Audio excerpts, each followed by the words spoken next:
इस चैनल पर आपका स्वागत है। यहाँ आपको हिंदी भाषा में लिखी गई रोमांचक फैंटेसी कहानियां और उपन्यास सुनने और पढ़ने को मिलेंगे।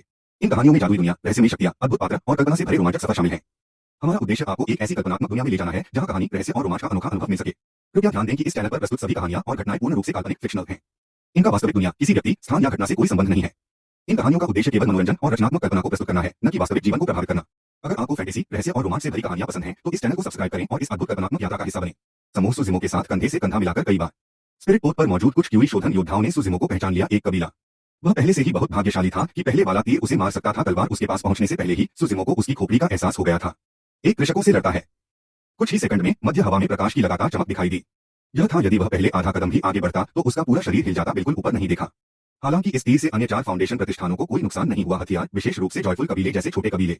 खोपड़ी पर यह क्या है? यदि वे थोड़ी धीमी प्रतिक्रिया करें तो वे पहले ही एक शव बन चुके होंगे। खेती की दुनिया। आत्माओं को कंपा देने वाली भयानक आवाजें सुनी जा सकती थीं। इस गुफा में अब और रहना चाहता हूँ। उसने अपनी आंखें खोली और सुज़ुमो को घूरकर देखा, जिससे उसके रोंगटे खड़े हो गए। एल्डर कियान की उंगलियों में ऊर्जा का प्रवाह अचानक बढ़ गया। उन्होंने अपने आध्यात्मिक हथियार खोल दिए और उसी समय सुज़ुमो पर हमला कर दिया। हताश होकर भाग रहे हैं। विस्फोट। हाड़ कंपाने वाली ठंडक का एक झोंका उसके शरीर में घुस गया। हालांकि ऐसे लगातार हमलों के तहत हवा में रोशनी भर जाती है और जॉयफुल कबीले के 2 बुजुर्गों ने एक साथ हमला किया। प्रकाश की एक चमक थी प्रत्येक उड़ती हुई तलवार पर। जैसे ही वे अचानक पीछे की ओर आक्रमण करने लगी, बुजुर्ग कियान और समूह की आंखें चमक उठीं। 5 तीर चलाने के बाद सुज़ुमो तुरंत जहां तक संभव हो भाग गया। यहां तक कि अगर सुज़ुमो उड़ती हुई तलवार को आते हुए देख सके तो भी ऐसा ही होगा। यह एक मध्यम दर्जे का स्पिरिट हथियार था। सुज़ुमो को एहसास हुआ कि अगर वह विस्फोट करेगा तो भी वह गंभीर रूप से घायल हो जाएगा। आंदोलन तकनीक। तब लंबे कपड़े पर रोशनी की चमक थी। अचानक वो डरावना भूत फाउंडेशन प्रतिष्ठान की उड़ती तलवारों को रोकने के लिए उनकी सारी ऊर्जा कबीले जो उसके नीचे चल रहे थे। हर किसी के अवचेतन मन के तहत सुज़ुमो को उड़ना नहीं आता था, बुनाई करना और जंगल में घूमना और असंख्य आत्माओं से बचना उनकी रीढ़ को ठंडा कर देता है। उड़ती हुई तलवार के बल पर सवार होकर उसने अपना शरीर झुकाया, एक पर गिर पड़ा हवा की दिशा की ओर। आयताकार आकार के कपड़े पर एक था। लड़ाई शुरू हुई। तलवारों और छायाओं की लगातार चमक और अपनी जान बचाने के लिए भागना। सुज़ुमो को चक्कर आ गया। उसकी आंखें धुंधली हो गईं और वह थोड़ा चकित सा महसूस करने लगा। जॉयफुल कबीले के कृषकों ने ऐसा आंदोलन कभी नहीं देखा था। दोपहर बीत चुकी थी। दूसरी पार्टी शायद उन्हें एक बार तीर चलाने का दूसरा मौका न दे। अविश्वसनीय वृत्ति जो यात्रा के दौरान वर्णन से परी थी, वहां पर जीभ। उसने संयम बनाए रखने की कोशिश की और लगातार आगे बढ़ता रहा। वह अपने दिल में कांप गया और दोबारा उसे देखने की हिम्मत नहीं की। उसकी नोक को काटना। सुज़ुमो का दिल अचानक उछल पड़ा। उसे चार्जिंग रोकने के लिए खुद को मजबूर करना पड़ा। शरीर भयानक तरीके से और समय रहते हमले से बच गया। कभी नहीं, इस आत्मिक हथियार के प्रभाव से विस्फोट हो गया। अपनी आंख के कोने से सुज़ुमो ने एक अंगूठी के आकार का आत्मा हथियार देखा, किनारे और जमीन पर लुढ़का हुआ। ईमानदारी से कहें तो एक से एक के दौरान आत्मा की धारणा की उपयोगिता उतनी स्पष्ट नहीं थी। उसे घेरने का अवसर। मूसलाधार बारिश। यदि वह रुक जाता तो वह तुरंत मौके पर ही मारा जाता। आंखें चकाचौंध कर देने वाली तलवारें और कृपाण टकराने वाली, सोने को भेदने वाली और विभाजित करने वाली यंगजिंग, जिनके पास उनकी रक्षा के लिए ताबीज नहीं था। जमीन पर पटक कर लगभग 3 इंच की दूरी पर एक बड़ा गड्ढा बना दिया उसके सामने योद्धा। गुप्त अंधेरा और उनके अंदर कोई रोशनी नहीं थी। कुछ भेड़िए खून उगलते हुए मौके पर ही एक दूसरे से टकरा गए। यह देखते हुए कि सुज़ुमो अपनी निश्चित मारक चाल से बच गया था, सुज़ुमो पर प्रचंड तूफान और विनाशकारी हमले की तरह हमले हो रहे थे। कई फाउंडेशन स्थापना कल्टीवेटर खराब हो गए होंगे। इससे पहले सुज़ुमो ने एक साथ 5 तीर छोड़े, क्योंकि उन्हें एहसास हुआ कि बेटे, तुम्हें आज मरना होगा। मैं देखूंगा कि तुम कहां भाग सकते हो। बुजुर्ग चेन काफी हद तक सच है। उनके सिर। सुज़ुमो अपने दोनों हाथों और पैरों के साथ रेंगते हुए जमीन के करीब चला गया। वापस आ गया और उसकी ओर छेद कर रही दर्जनों उड़ती तलवारों को रोक दिया। हालांकि वे एक बात भूल गए थे। दिल। खून लगातार दिखाई दे रहा था और हर जगह बिखरा हुआ था। आगे।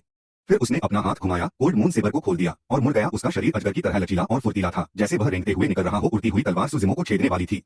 फिर भी सुज़ुमो ने उसे मोड़ दिया। सुज़ुमो को अपने शरीर पर हल्का सा दर्द महसूस हुआ, क्योंकि तेज बलुआ पत्थरों ने उस पर प्रहार किया। संभवतः उन्हें मार भी सकता है। मौसम में भारी बदलाव। वह सरपट दौड़ती हुई चालों के बीच बारी बारी से बदलाव कर रहा था। काली धुंध। अचानक उनका रंग बैंगनी नीला हो गया। एल्डर चेन के चेहरे पर मासूम भाव थे। सुज़ुमो ने करीब से देखा और इस अंगूठी पर 2 स्पिरिट पैटर्न चमकते हुए देखे। जहर धीरे धीरे कम होने से पहले ही उसे निगल लिया। इंतजार करते हुए बुजुर्ग कियान ने ठंडा उपहास किया। उन्होंने अंगूठी के आकार की आत्मा को पुनर्निर्देशित किया। असंख्य कृषक। पहले जारी किया गया इसका तुरुप का पत्ता था।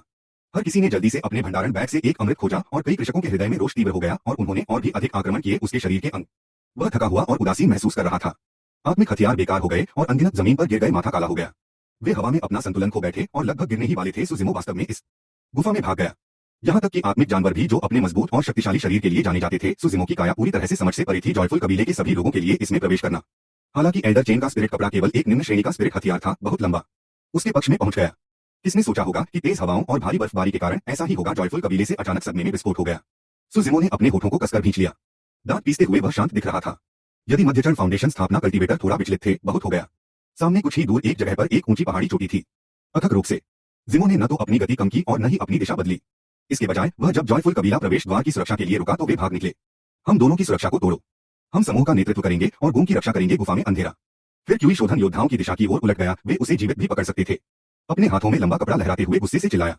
डरावना भूत काली धुंध छा रही थी, वह हवा और बर्फ से छंट गई थी। जिमो का स्कैपुला क्षेत्र, हर जगह ताजा खून बिखर रहा है। यह प्रतिद्वंद्वी के दिमाग और दिल को प्रभावित कर सकता है। यह काली धुंध है। जॉयफुल कबीले के लोग करीब से देखने के लिए आगे बढ़े। यह निकलासु जिमो को उड़ने की तकनीक नहीं आती थी। उसे चक्कर लगाना पड़ेगा, यह बहुत शक्तिशाली है। जॉयफुल कबीले को यह भी नहीं पता था कि वह कहाँ है। अगर उन्हें उनके पास जाना होता इससे पहले कि सुजिमो की आकृति पहाड़ी की चोटी पर पहुंचती। अजीब बात है, वह गायब हो गया। यह देखकर बुजुर्ग कियान गुस्से से चिल्लाया, क्या मूर्ख है, क्या मूर्ख है, दूर रखो कबीला। हालांकि जॉयफुल कबीले के सभी लोग यह नहीं समझ सके कि क्योंकि इस पहाड़ी की तलहटी में एक गुफा थी। शायद यह आदमी अपनी मौत की तलाश में है। वह खुद को मार डालना चाहता है। एल्डर चेन ने कभी उम्मीद नहीं की थी कि उनका ट्रम्प कार्ड सुजिमो को घायल नहीं करेगा। जॉयफुल कबीले के बुजुर्गों के हथियार, तुम्हारा वह घटिया कपड़ा और इस लड़के का ठीक से पीछा करो। वह इसके लिए रुक नहीं सकता। लियांगजिंग और लू वेंचेंग ठीक है। जॉयफुल कबीला पूरी तरह से अराजकता में था। सुजिमो को ऊर्जावान महसूस हुआ। वह उछल पड़ा। सिद्ध क्यूई शोधन योद्धाओं का सीधा मुकाबला। बुजुर्ग चेन के बूढ़े चेहरे पर एक बदसूरत झलक थी। उन्होंने इसका सारा दोष सुजिमो पर मढ़ा, इस पहाड़ी की चोटी से गुजरने के लिए। ऐसे में वे इसका उपयोग कर सकते हैं। ज्ञान योद्धा या फाउंडेशन एस्टैब्लिशमेंट कल्टीवेटर, वे इसमें उड़ नहीं सकते थे। ऐसा अनुमान है कि उन्हें नाक के बल पर घुमाया गया था। शोधन योद्धा की छाती मौत की कगार पर था। जो डिंगन का बुरा विचार तुरंत गायब हो गया और दैवीय स्टील फ्लीटिंग के साथ आगे बढ़ते हुए तिरछे रूप से चार्ज किया गया। अपना बड़ा खतरनाक मुंह खोलकर जमीन पर झुक रहा है और इंतजार कर रहा है। बुजुर्ग लू मर चुका है। सीधे उनके सामने पहाड़ी की चोटी की ओर चार्ज किया गया। यही कारण था कि अमृत शोधन मास्टर हथियार। उनके माथे पर कोई हलचल नहीं हुई। अलग अलग तरीकों से सुजिमो के लिए हमला करना और नष्ट करना बहुत आसान होगा। गुफा के अंदर शांत अंधेरा और गहराई थी। एक भयानक जानवर प्रतीत हो रहा था और बहुत दूर तक नहीं भाग सकते। अध्याय 45 मृत्यु के कगार पर। जैसे ही उन्होंने अपनी बात खत्म की, एल्डर चेन ने हैरानी से कहा, गुफा अंधेरी और भयावह, संकरी और छोटी थी। चाहे वह क्यूई शोधन हो, दूरी को देखते हुए सुजिमो इसे बिल्कुल भी टाल नहीं सका। अचानक जॉयफुल के सभी लोगों के दिलों पर धुंध की परत छा गई। यदि उन्हें उसका पीछा करना हो तो उन्हें यह कैसे करना चाहिए। अंधेरे में जॉयफुल कबीले के 3 बुजुर्गों ने मनमौजी कपड़े पहने। यह सबसे पेचीदा हिस्सा था। यदि गुफा से बाहर निकलने का रास्ता होता तो लोग बाहर निकल जाते। यह मूल रूप से एक निश्चित जीत थी, लेकिन किसी अज्ञात कारण से सभी को मिली दांत और डांटा। अपने विकृत मुंह को देखो। एक बड़ी खोपड़ी उड़ गई, जिससे पूरी भीड़ पर ताजा खून बिखर गया। हर कोई, हालांकि अगर वे एक साथ बाहर निकलने का रास्ता तलाशते हैं लेकिन गलत की ओर बढ़ जाते हैं, क्या बाकी 2 बुजुर्ग स्तब्ध रह गए। भीड़ के बीच हंगामा मच जाएगा। फायदे। दूसरी ओर सुजिमो बेहद खतरनाक हो गया और यदि हथियार शोधन मास्टर मध्यम श्रेणी के स्पिरिट हथियारों को परिष्कृत कर सकता है। अभी उसी समय शोधन योद्धाओं ने आक्रमण कर दिया। इसलिए यह एक था। बस गुफा के प्रवेश द्वार पर पहरा दो और सुजिमो भूख से मर जाएगा और ठंडे पसीने से तरबतर हो गया। यदि इस गुफा का कोई अंतिम छोर होता तो यह सबसे अच्छा परिदृश्य होता। हर कोई कर सकता था उन्हें। हालांकि अगर यह पहाड़ी की चोटी पर सिर्फ एक सुरंग होती तो सुजिमो को बहुत समय लगता। एल्डर कियान और एल्डर चेन तेजी से आगे बढ़े। कह रहे हैं, पीछा करो। ये 2 शंकाएं सबके मन में कौंध गईं। माहौल लगातार दमघोंटू होता जा रहा था। कुल के शिष्यों की घटती संख्या देखकर दुष्टता भड़क उठी। बुजुर्ग कियान ने दांत पीसने से पहले एक पल के लिए गहराई से सोचा। हाथ तकनीकी। स्वाभाविक रूप से उसके लिए ऊपर से प्रकट होना असंभव था कि सुजिमो अचानक बाहर निकलेगी और उन्हें पकड़ लेगी। मित्र बनाने या उनकी सेवाओं के बदले स्पिरिट स्टोन का आदान प्रदान करने के लिए दरवाजे। कुछ देर रुकने के बाद बुजुर्ग कियान ने फिर कहा, चेन बिन हमारे पास है। एल्डर कियान और एल्डर चेन दोनों पर चमकती ढाल की एक परत के साथ वे गुफा। धिक्कार है, यह घटिया आम आदमी। एल्डर चेन क्रोध से उबल रहा था और वह सुजिमो की भयावह और ठंडी हंसी अंधेरे में गूंज रही थी। गोंग लियांगजिंग और लू वेंचेंग जॉयफुल कबीले के अन्य 2 बुजुर्ग थे। उनके कुल शिष्यों की सुरक्षा। हालांकि वे फाउंडेशन एस्टेब्लिशमेंट कल्टीवेटर थे, लेकिन उन्होंने ऐसा नहीं किया। यह एक गुफा थी। खेती की दुनिया में फाउंडेशन स्थापना के लिए यह आम बात थी। हमारी रक्षा के लिए ताबीज। भले ही सुजिमो हमारे करीब आ जाए, लेकिन वह ऐसा नहीं कर पाएगा। इसलिए सुजिमो के इस स्लैश का उद्देश्य लू वेंचेंग और गोंग थे। जिमो जब भागने की कोशिश कर रहा था, कोई ताबीज हो जिन हथियारों पर उनका नियंत्रण था वे भी घटिया थे। कृषकों को ताबीजों के बिना काम करना चाहिए और निम्न श्रेणी की आत्मा को नियंत्रित करना चाहिए। रिफाइनमेंट मास्टर और एरे फॉर्मेशन मास्टर को विशेष दर्जा प्राप्त था। बुजुर्ग लू, उसके गोंग लियांगजिन पहले ही एल्डर कियान और एल्डर चेन के पीछे भाग चुके थे। इससे पहले कि वह अपनी बात पूरी कर पाता, चकाचौंध कर देने वाली रोशनी की एक चमक ने उसे तोड़ दिया। भय और घबराहट के साथ गुफा में कदम रख रहे थे। एल्डर कियान की आवाज सुनकर उसने तुरंत अपने कदम रोक दिए। क्यूई शोधन योद्धाओं के भंडारण बैग में कई खजाने थे, लेकिन वे उसकी कृपाण की लहर। एल्डर कियान और एल्डर चेन सबसे आगे समूह का नेतृत्व कर रहे थे। वे पहले इस गुफा में सुजिमो एक बाघ की तरह भेड़ों के झुंड में घूम रहा था। हालांकि गोंग लियांगजिन अधिक सतर्क थे। उस पल में जब एल्डर कियान, गुफा का मैदान उबड़-खाबड़ तथा गड्ढों से भरा हुआ था। 10 सबसे पहले गुफा में प्रवेश किया। उनके बिल्कुल पीछे बाकी जॉयफुल थे। उन्हें वे केवल सुरक्षा ताबीज की हल्की चमक पर भरोसा कर सकते थे। आसपास का सर्वेक्षण करते समय हर कोई डर के मारे स्तब्ध था। इरादे और आगे बढ़ना। बड़ों के पीछे चल रहे जॉयफुल कबीले के बाकी सदस्य भयानक रूप से पीले पड़ गए थे। गुफा की छत पर पत्थर की दीवारें थीं। हर बार गुफा में घास या हवा की हल्की सी हलचल होती थी। स्थापना कृषकों की हथेलियां भी पसीने से भीग गई थीं। वे बेशक सुजिमो का यह स्लैश पूरी तरह से बेकार नहीं था। ऑगमेंटेशन टैलिस्मैन के समान रक्षात्मक रणनीति। देखा कि उनके पैरों के नीचे क्या था। उसके बाद जो उनके सामने था बुरी तरह हिल गई, भयभीत हो गई और सोच रही थी कि क्या हुआ। गुफा के अंदर दम घुटने वाला दबाव महसूस हुआ। हाँ, तुम मुझे मारना चाहते हो। इतनी कम संख्या में लोग नहीं हैं। ऐसा इसलिए नहीं था क्योंकि वे ऐसा नहीं चाहते थे। अचानक बुजुर्ग कियान ने अपने कदम रोके और धीमी आवाज में कहा, कुछ इससे पहले सुजिमो ने एक बार 5 तीर चलाए थे और पता लगाने में कामयाब रहे थे। यह कैसे संभव है। सुजिमो ने अपने दिमाग पर जोर डाला और इस पहेली को समझने की कोशिश की। इस समय कोई अपने आप को पत्थर की दीवार से सटाए हुए था। जिमो का शरीर गतिविधियां बहुत अधिक प्रतिबंधित होंगी। वह मर नहीं गया। एल्डर कियान तिकड़ी के आध्यात्मिक हथियारों द्वारा स्थान छत पर अपनी आंखें सिकोड़ लीं और जॉयफुल के लोगों को उदासीनता से घूरने लगा। दूसरे पक्ष को गहरे अंधेरे और शांति में सफलतापूर्वक लुभाने के लिए इलाका। अध्याय 45 मृत्यु के कगार पर। इन शेष 4 फाउंडेशन एस्टैब्लिशमेंट कल्टीवेटर में से 2 के पास कौन सा थागलत है? वहां खून की दुर्गंध है और वह बहुत तेज है। यह लड़का पास ही है। एक और करुण चीख थी। क्यूई शोधन योद्धाओं में से एक गलती से शिष्य डूब गया। जैसे ही उसने अपने कदम रोके, उसे एहसास हुआ कि कुछ ठीक नहीं है। इसलिए वह सेंगुइन वानर परिवर्तन के लिए मंत्र उफ उफ शीर्ष पर आह हा हा हा भी खतरे में हो। अपनी वर्तमान क्षमता के साथ वह ऐसी सुरक्षा को बिल्कुल भी नहीं तोड़ सकता था। मैंने कहा हमला। बचने के लिए बमुश्किल कोई जगह थी। घबराहट में कोई सुसे भी टकरा गया, अपने अभिमान की परवाह किए बिना झुक गया। इस प्रकार वह एक विपत्ति से बच गया। गहरा गड्ढा, किसी भी समय हमला करने की तैयारी। जब सुजिमो पत्थर की छत से गिरा और उसका पीछा करना चाहा, इसी क्षण सुजिमो क्यूई शोधन की भीड़ में उतरा। 2 निम्न श्रेणी के हथियार थे और एक मध्यम श्रेणी का। वह किसी भी आकस्मिक घटना से साइड पर क्यूई शोधन योद्धाओं को आसानी से मार सकता था। बेरोक-टोक सुपर महत्वपूर्ण बिंदुओं पर स्पिरिट हथियारों का आरोप जारी रहा। संकरी और छोटी गुफा में जॉयफुल कबीले के क्यूई शोधन योद्धा सुजिमो ने कैनलैंड पर्वत श्रृंखला के साथ अपनी परिचितता का उपयोग किया। मंद एक बार जब वे हमला कर देते थे तो वे निश्चित रूप से अपने ही कबीले को घायल कर देते थे। अधिकतम तक मुक्त कर दिए गए। तलवार और कृपाण की टकराहट की आवाजें सुनी गईं और चिंगारियां उड़ी। हा हा हा। सुजिमो को देखने की भी जरूरत नहीं पड़ी। अपने हाथों में शीत चंद्रमा कृपाण के साथ भगदड़। जॉयफुल कबीले के क्यूई शोधन योद्धा जवाबी कार्रवाई नहीं कर सके। सुजिमो गुप्त रूप से आश्चर्यचकित था। एल्डर कियान की आंखों के पार उसने धीमी आवाज में कहा, हमला करो। क्यूई शोधन योद्धाओं की दयनीय चीखों के साथ साथ चमक भी उत्तम और भी तेज था। यह जॉयफुल कबीले पर लक्षित एक घात था जिसे इस प्रकार वर्णित किया जा सकता है। ऐसा इसलिए था क्योंकि सुजिमो लगातार भीड़ में घूम रही थी। बुजुर्ग कियान ने सिर हिलाया। बाईं ओर को काटना और दाईं ओर को काटना। आगे बढ़ते हुए उसके सामने बहुत बड़ा गड्ढा और दूसरी तरफ भागो। कृषकों के लाभ को कम कर दिया गया, जबकि सुजिमो की योग्यताएं आत्मिक हथियार चमक रहे थे, ठंडक और भयानक जानलेवाता को उजागर कर रहे थे। बुजुर्ग कियान ने ठंडे स्वर में कहा, अब हम इतनी चिंता नहीं कर सकते। भले ही हम अपनी हत्या कर दें। चीख एक अलग स्तर पर पहुंच गया था। जॉयफुल कबीले के 3 बुजुर्ग पसीने से लथपथ होकर जमीन पर खड़े थे। पीछा करना हर जगह। सुजिमो के पूरे शरीर को बहुत बड़ा झटका लगा था। उसका छिछोरापन, तलवार, अपने कृपाण पर उल्टी पकड़ का उपयोग करते हुए उसने सभी क्यूई शोधन को नष्ट कर दिया। कान फाउंडेशन एस्टेब्लिशमेंट कल्टीवेटर्स के साथ सीधा टकरा, तुरंत उसकी जान चली जाएगी। जॉयफुल कबीले के 2 कबीले शिष्य तैयार नहीं थे और मारे गए बर्फीली जमीन पर बेहद आकर्षक। कृपाण उसके हाथ से लगभग छूट गया था। उनकी गति तकनीक तेज और फुर्तीली थी। गुफा पहले से ही बहुत थी, उनके लिए सबसे बड़ा खतरा था। उसने अपना शरीर नीचे किया और उड़ने से बच गया। एस्टैब्लिशमेंट कल्टीवेटर पहले से ही इतना शक्तिशाली था। यदि सुजिमो होते डर और आरक्षण भाव। इसके साथ ही तीनों ने अपने आध्यात्मिक हथियार खोल दिए।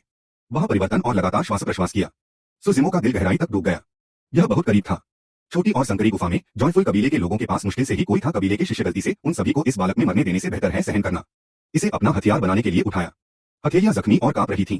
जो डिंगन का बुरा विचार तुरंत गायब हो गया। उसी समय इस क्यूई पर अचानक ठंडी रोशनी का एक बिंदु दिखाई दिया। वास्तव में हर कोई अपने दिल में जानता था कि परिणाम चाहे जो भी हो, वे और भी अधिक स्तब्ध महसूस कर रहे थे। उनके चेहरे अविश्वास से भरे हुए थे, हताश होकर भाग रहे हैं। सुजिमो ने अपना सिर झुकाया और अंगूठी के आकार के तलवार हथियार को टाल दिया। जॉयफुल कबीला पहले ही हार चुका था। उसे मार डालो। और निर्दयी उन्होंने वास्तव में इसकी परवाह किए बिना जोरदार हमला किया। मंद पड़ गया और उसने ठंडे स्वर में कहा, मैं जाऊंगा और उसे मार डालूंगा। बुजुर्ग कियान निर्णायक रूप से चिल्लाया, जल्दी करो और उसका पीछा करो। यह लड़का घायल हो गया है, इसे थूक दो। हमलों से बचने के लिए जगह। फिर भी इसका मतलब यह भी था कि सुजिमो ने कोल्ड मून सेबर को वापस ले लिया और फिर उड़ती तलवार को रोक दिया। अध्याय 46 आत्मा बंदर प्रकट होता है। सुजिमो को जॉयफुल कबीले के 3 बुजुर्गों के इतने क्रूर होने की उम्मीद नहीं थी। उसके कंधे के क्षेत्र में दर्द असहनीय था और वह अब अपने बाएं हिस्से का उपयोग नहीं कर सकता था। निश्चित रूप से उनका मेल नहीं था। प्रारंभिक चरण के फाउंडेशन द्वारा निर्देशित निम्न श्रेणी का स्पिरिट हथियार। टक्कर लगते ही वह फट गया और उसमें से खून बह रहा था। ठंडा चंद्रमा एस्टैब्लिशमेंट कल्टीवेटर निश्चित रूप से ऐसा कुछ नहीं था जो उसका शरीर कर सके। सुजिमो के गले की ओर डूब गया। इस शख्स के सीने से एक और उड़ती हुई तलवार निकली और आर पार हो गई। उस पर आत्मा क्यूई नष्ट हो गई। कंधा परिवर्तन की खेती की और जारी करने के लिए योग्य नहीं था। वाइनवुड ट्विनिंग कौशल। उनका पीछा करो। प्रभाव। वह अचानक ढह गया और एक बड़ा गड्ढा दिखाई दिया। जैसा कि अपेक्षित था, उड़ने वाली तलवारों की शक्ति फाउंडेशन द्वारा नियंत्रित की जाती है। भाला। बुजुर्ग कियान ने अचानक उस दिशा की ओर इशारा किया जिस दिशा में सुजिमो थी। वह वास्तव में अभी भी जीवित है और कूद रहा है और उसमें भागने की ऊर्जा है। जब से दोनों पक्षों में लड़ाई शुरू हुई, सुजिमो बचने की कोशिश कर रही थी। तेज नहीं है। यह बहुत लंबे समय तक नहीं चल सकता। जब सुजिमो लड़े तो थोड़ी सी भी चोट के बिना बच सकते थे। रिलायंस ने कुछ क्यूई शोधन योद्धाओं को भेजा जिन्होंने उसका रास्ता अवरुद्ध कर दिया था। एल्डर चेन की उड़ती तलवार को सुजिमो की छाती में छेद करना चाहिए था, लेकिन ऐसा हुआ। उन्होंने एल्डर कियान के अंगूठी के आकार के मध्य श्रेणी के स्पिरिट हथियार को जबरदस्ती प्राप्त किया। बुजुर्ग सुजिमो का पूरा दाहिना हाथ सुन्न हो गया। वह उस पर कोई ताकत नहीं लगा सका। हालांकि प्रारंभिक चरण के फाउंडेशन स्थापना कृषकों की शक्ति 3 बुजुर्ग पहले सुजिमो के बाद आए, जबकि बाकी क्यूई कोल्ड मून सेबर से टकराकर यह थोड़ा विचलित हो गया और सुमे प्रवेश कर गया। शोधन योद्धा ने जोर से शाप दिया और डांटा। जॉयफुल कबीले के सभी लोग आकाश की ओर उठे और आगे बढ़े। उनमें से अधिकांश सुजिमो के हाथों मारे गए और कुछ कबीले के हाथों मारे गए। सौभाग्य से हालांकि सुजिमो का दाहिना हाथ सुन्न हो गया था, लेकिन उसे कोई तकलीफ नहीं हुई। कबीले की ताकत। फिर भी आधी सेनाएं मारी गईं। लड़ाई की शुरुआत के बाद से यह सुजिमो की पहली चोट थी।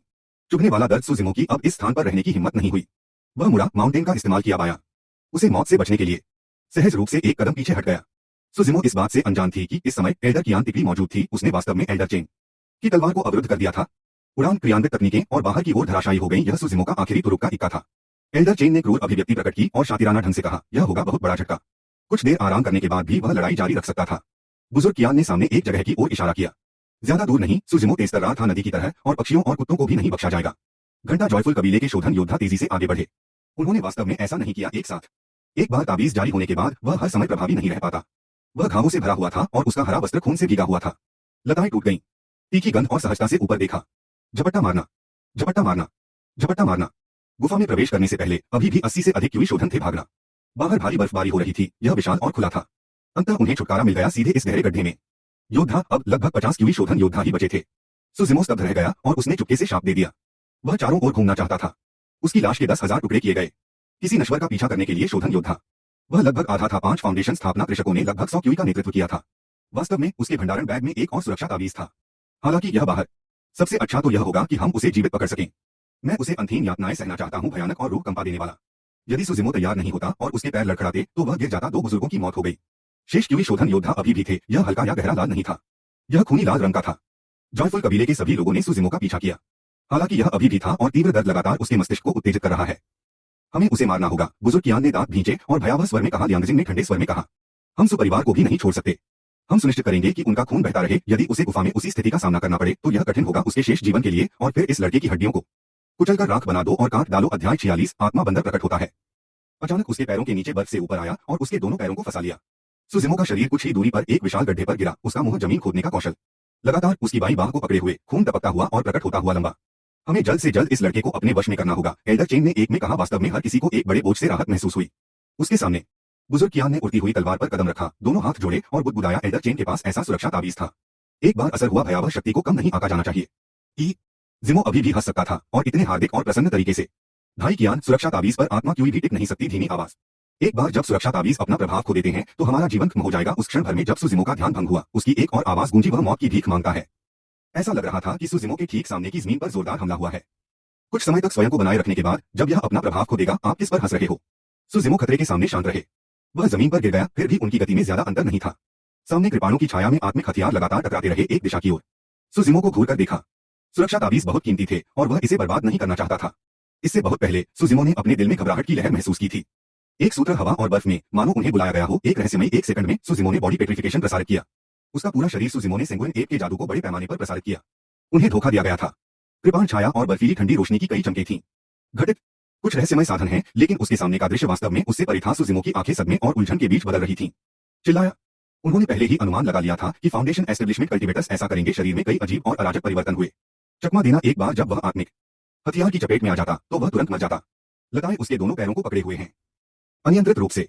यह तो बस एक साधारण क्रिया थी, लेकिन सुजिमो ने आगे समझा। अप्रत्याशित रूप से, जैसे ही सुजिमो उठी, कुछ मुरझाई हुई शाखाएं और लताएं हवा में आत्मिक हथियारों के टूटने की आवाजें सुनी जा सकती थीं। यह था कम आवाज। सुजिमो हंसने लगी।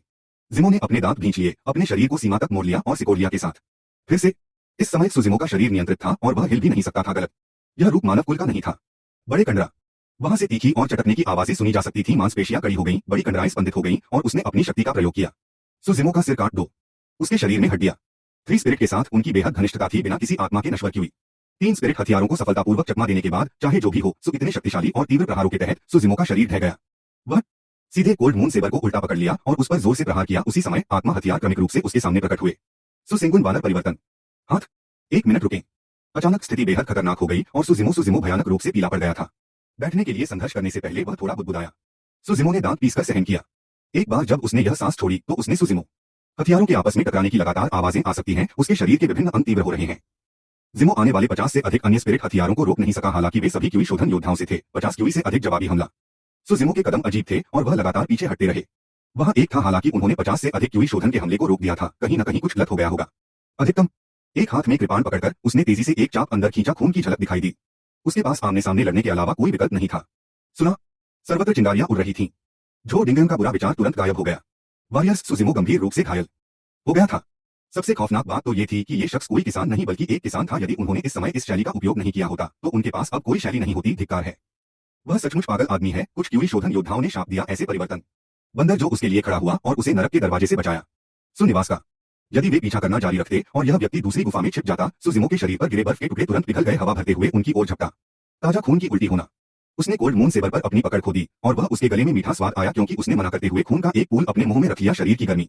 ऐसी गंभीर परिस्थितियों में सुजिमो का शरीर कांपने लगा और कांपने लगा। इसमें प्रवेश करने के लिए पर्याप्त साहसी। जॉयफुल कबीले से सदमे में कूद गया। बुजुर्ग कियान और तिकड़ी कांप उठे। जॉयफुल कबीले के सभी लोगों ने विशाल गड्ढे को घेर लिया और सु की ओर देखा। स्पिरिट बंदर बहुत चतुर था। इसके अलावा स्पिरिट बंदर किसी को अपनी पीठ पर ले जा रहा था। आखिरकार यह व्यक्ति मरने वाला था।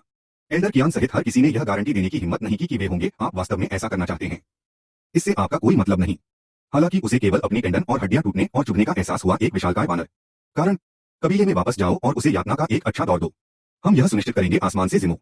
उनकी आंखें कुछ उत्साह से मिश्रित होकर भरी हुई थीं। जब वह एक तरफ भागने लगा तो वह एल्डर चेन के पास गया। एल्डर कियान तिकड़ी 10 से अधिक समय से खेती की दुनिया में थी। आत्मा जानवर। हर बार जब वह हंसता तो उसके मुंह से और अधिक ताजा खून निकलता। वर्षों तक किसानों के साथ जीवन और मृत्यु की कई लड़ाइयां लड़ी। हर कोई गुस्से में था। गड्ढा अभिव्यक्तिहीन और शांत दिख रहा है। गुस्से में और अपनी हताशा को बाहर निकालने के लिए उसके पास कोई जगह नहीं थी। निषिद्ध कौशल जिसका उपयोग तब तक नहीं किया जा सकता जब तक कोई मृत्यु के कगार पर न हो।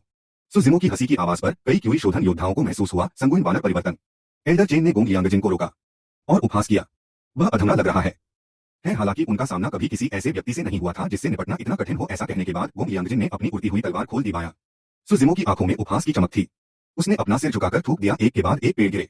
अपनी कब्र बनो, किसी के शरीर को रेंगना। सुजिमो की हंसी से गोंग लियांगजिन के रोंगटे खड़े हो रहे थे। उसका चेहरा सुजिमो दिल खोलकर हंसे। त्रिशैली दाइयू के शब्दों में यह शैली सार भी थी और एक भी सुजिमो की छाती की ओर। इस समय एल्डर कियान ने अचानक पूछा। उसने अपनी आंखें सिकोड़ लीं और कहे कि आप निश्चित रूप से जीतेंगे। मेरे शब्दों को अंकित कर लो। कैंगलैंग पर्वत श्रृंखला होगी। इसे पहले कभी जारी नहीं किया। ये उनका पहली बार था।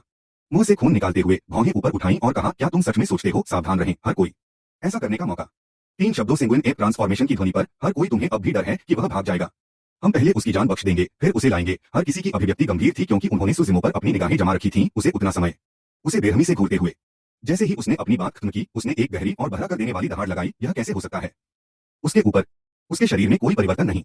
सुजिमो अभी भी विभिन्न प्रकार के दर्द को महसूस कर सकती थी। थोड़ी देर इंतजार करने के बाद जॉयफुल कबीले के सभी लोगों को इसका पता चला। Sanguine app transformation sanguine app की अंतिम शैली थी। धिक्कार है बंदर। चूंकि सेंगुइन वानर परिवर्तन एक निषिद्ध कौशल था, सुजिमो के पास था बिना उसकी ओर मुड़े भी। पहले जब उसे भेड़ियों के झुंड ने घेर लिया था तो सुजिमो ने ऐसा ही किया था। सुजिमो की पहली प्रतिक्रिया यह थी कि उन्होंने इसकी खेती सही ढंग से नहीं की। हालांकि लगभग 10 मिनट की सांस के बाद सुजिमो अभी भी अंदर बैठा था। उनकी रीढ़ की हड्डी ठंडी हो जाती है और वे ठंड में हांफने से खुद को नहीं रोक पाते। उन्हें सुजिमो में थोड़ा सा भी बदलाव नहीं मिला। लगभग सभी का ध्यान सुजिमो पर था, लेकिन किसी ने उस पर ध्यान नहीं दिया। कुछ भी नहीं बदला।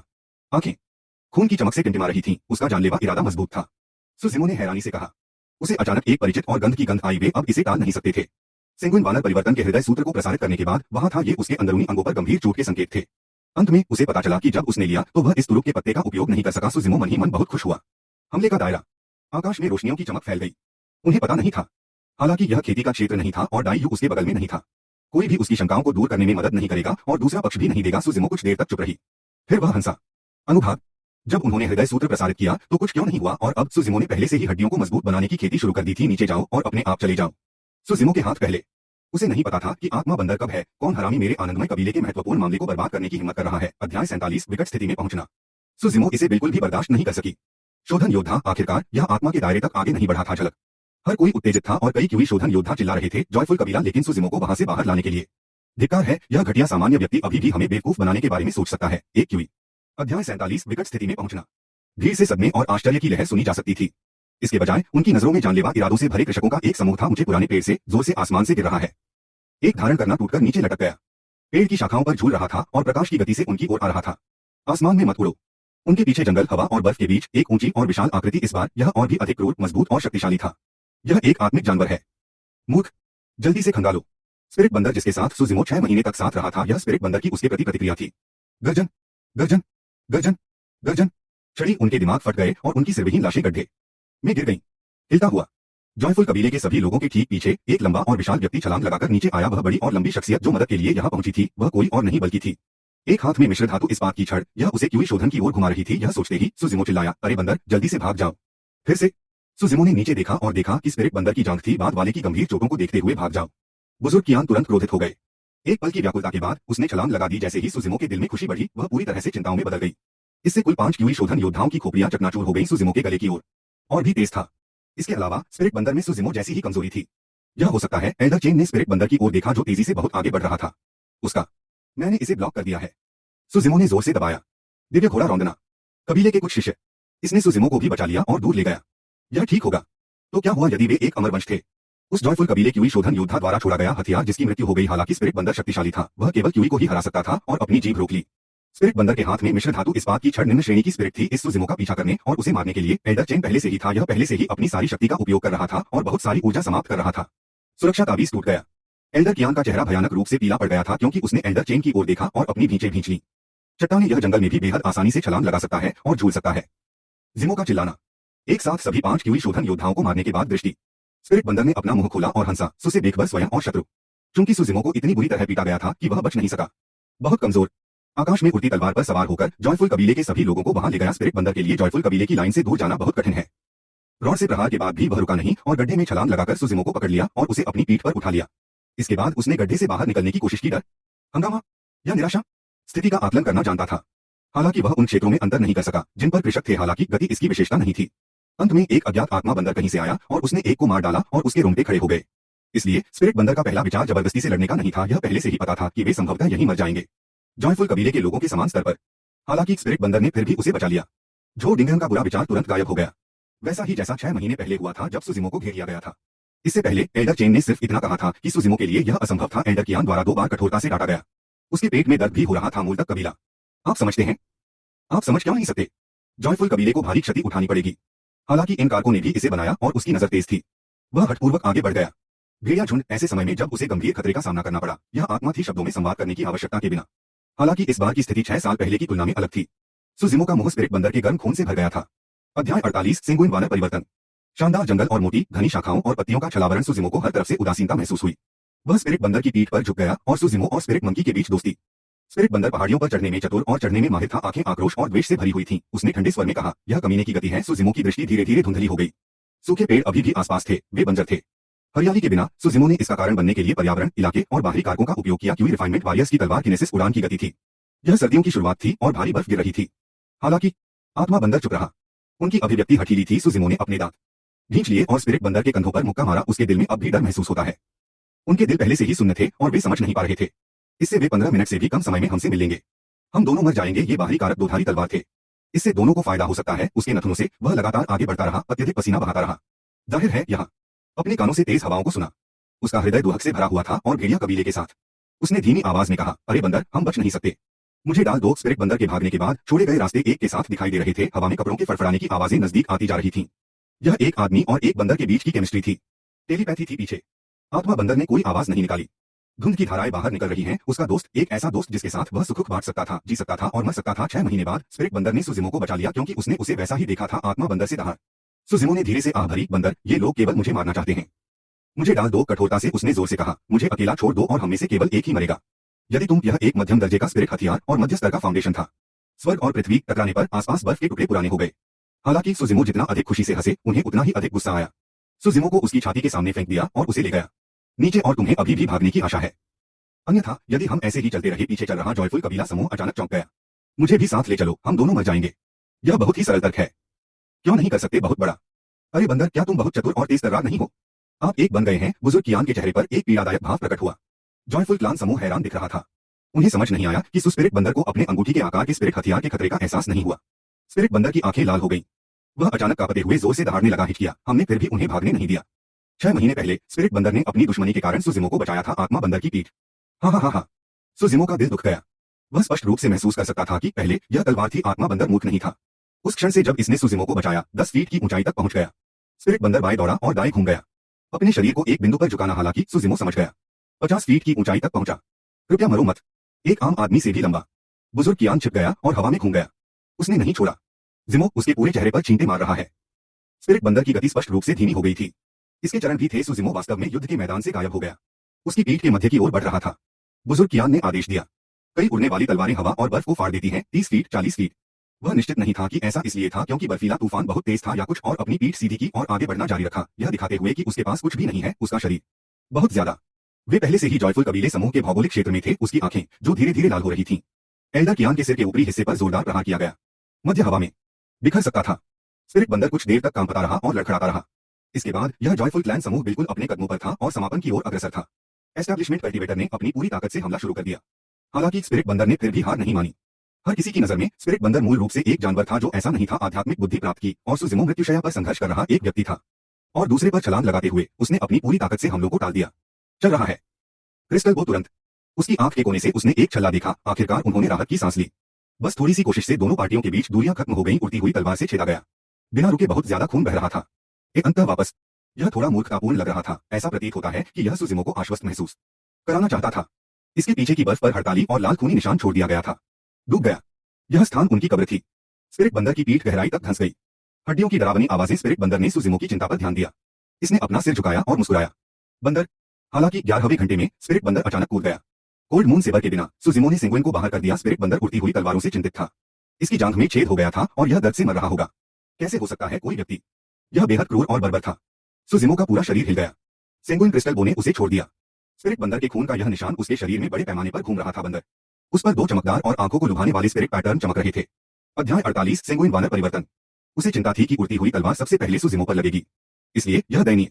अचानक स्पिरिट बंदर ने उसके हाथ में मौजूद मिश्र धातु स्टील की छड़ को फेंक दिया। पहले की तरह तेज और फुर्तीला नहीं। वह लंगड़ा रहा था, थोड़ा अस्त-व्यस्त दिख रहा था, कंपी। सुजिमो की आंखों का कोना जोर से हिल गया। उसकी खोपड़ी पर छाले पड़ रहे थे, नगण्य। गुफा। एक नजर में उनमें से सैकड़ों थे। सुजिमो की पूरी दाहिनी बांह से खूनी धुंध का बादल फूट पड़ा। उसकी त्वचा उसके खून और रगों में समा चुका था। जितना संभव हो सके खुद को सुजिमो से दूर रखना चाहता हूं। शरीर और मांस और खून देखा जा सकता था। यह एक भयानक दृश्य था। तलवारें। अंगूठी के आकार का स्पिरिट हथियार इसके प्रभाव से क्षण भर के लिए रुक गया। उड़ने के लिए अपनी पीठ को उघाड़ते हुए सुजिमो को अपनी छाती के सामने ले गया। मारना। आक्रोश, कुछ विषाद, कुछ अनिच्छा और कुछ पछतावा। दोपहर बीत चुकी थी। अपने शरीर में सेंगुइन क्रिस्टल बो उठाया और रिंग की ओर मारा। आज तुम सभी को मरना होगा। राजधानी के बाहर फट गया और उसकी बड़ी कंडराएं टूट गईं। उसकी बाहों में सारी हड्डियां थीं। आत्मा के पीछे कई उड़ती तलवारों के बीच आकार का आत्मा हथियार रिंग के आकार का यह स्पिरिट हथियार बीच की ओर चार्ज कर रहा था। यह बड़ी मुश्किल से कई उड़ती तलवारों से बच सका। इस पर और भी घाव उभर आए। हालांकि जॉयफुल कबीले के लोग हवा में उड़ रहे थे, लेकिन वे अधिकतम थे टूटने की आवाज सुनी जा सकती थी। उसका पूरा शरीर हिल गया। सुजिमो को ले जाना। यह बुजुर्ग चेन को ऐसा लग रहा था मानो उसके कंधों से कोई बोझ उतर गया हो। वह फोकस खोना। उसने सुजिमो को एक तक देखा। उसकी आंखें भर आईं, तेजी से पानी बह रहा था। संगुइन एक परिवर्तन। सुजिमो ने अपनी जीभ की नोक काटी। उसने अपनी बची हुई सारी ताकत खत्म कर दी। स्पिरिट बंदर जरा सा भी नहीं हिला। इसके शरीर में जीवन शक्ति असंख्य कृषक ढाला। ब्लैकआउट हो गया क्योंकि सुजिमो की हथेली पहले ही ढक चुकी थी और उसने उसे जकड़ लिया था। पंख। सेंगुइन क्रिस्टल बो, लेकिन फिर भी यह स्पिरिट बंदर पर भारी पड़ा। स्पिरिट बंदर अपनी आंखें झुकाए और पुतलियों के साथ अपनी तरफ मुड़ गया। वे बच भी नहीं सके। एक आदमी और एक बंदर ठंडी और बर्फीली जमीन पर गिर गए। आत्मा सुजिमो के सामने अन्य क्यूई शोधन योद्धाओं से अलग। आखिरकार उसने अपनी दोनों आंखें बंद कर लीं। यदि सुजिमो ने सेंगुइन क्रिस्टल बो के साथ हथियार को अवरुद्ध नहीं किया होता और बंदर ने खून की एक बड़ी मात्रा उल्टी कर दी जो संयोग से सुपर गिरी। अध्याय 49 कब्र। मध्यचरण फाउंडेशन एस्टैब्लिशमेंट कल्टीवेटर ने खोल दिया था। जॉयफुल कबीले के लोग एक आदमी और एक बंदर को घेरकर हवा में तैर रहे थे। पास की बर्फीली जमीन पर गिरने से पहले सीधे हवा में उछाला गया। सुजिमो ने पुकारा। उसका दिल कांप रहा था। यह आश्चर्यजनक, भयानक और डरावना था। जो डिंगम का बुरा विचार तुरंत गायब हो गया। अपनी लार निगल ली और हल्के से मुस्कुराया। हालांकि कुछ थे। सुजिमो ने गहरी और उग्र दहाड़ लगाई। वह आगे बढ़ा। बाहर पहुंचा फैल रहे थे और आकाश और सूर्य को ढक रहे थे। खून से लथपथ आंखों की वह जोड़ी अंतहीन जानलेवा इरादे को उजागर कर रही थी। मध्यम दर्जे का स्पिरिट हथियार और अपनी पूरी ताकत से हमला किया। उसमें एक था। उसने अपनी अक्षुण्ण बाईं हथेली को आगे बढ़ाया और स्पिरिट बंदर की हथेली को थपथपाया। हालांकि सुजिमो की छलांग वास्तव में 10 फीट की ऊंचाई को कवर करती है। मरने वाला है, सुजिमो ने धीरे से कहा। दिखाया गया। स्पिरिट मंकी पर विनाशकारी प्रभाव। स्पिरिट बंदर के खून को निगलना। स्पिरिट बंदर के खून का एक निशान उनके दिलों में डर है। सुजिमो पहले से ही घावों से भरा हुआ था और से छींटे पड़ने के बाद हथियार को आत्मा बंदर के शरीर को छेदना था उसके हाथों में और झूलते हुए गुफा में चला गया। सुजिमो ने अपने शरीर को बर्फ में झुलाया और स्पिरिट बंदर के पास रेंग गया। सुजिमो ने अपना सिर झुका लिया। उसके काले बाल नीचे बिखर गए और दोनों को ढक दिया। सुजिमो को टुकड़े टुकड़े कर दो। सुजिमो की तुलना में हर कोई अचानक अपेक्षाकृत छोटा दिखने लगा। लगातार गालों पर कापती आवाज में बोल रहा है। बंदर उठो। वे धात्विक चमक से टिमटिमा रहे थे और विस्फोटक से भरे हुए थे। निश्चित रूप से कमजोर करें। आत्मा बंदर ने कोई आवाज नहीं निकाली। ऐसा लग रहा था जैसे यह सो गया हो। जैसे ही उसने अपनी बात खत्म की, सूखे रक्त और रगों में ऊर्जा आ गई। उसका शरीर वह बहुत लंबे समय तक टिके नहीं रह सकता। बोवाइन जीभ वाले कृपाण के बाद सेंगुइन वानर फिस्ट सील था। सुजिमो की नसें और खून उबल रहे थे। वापस।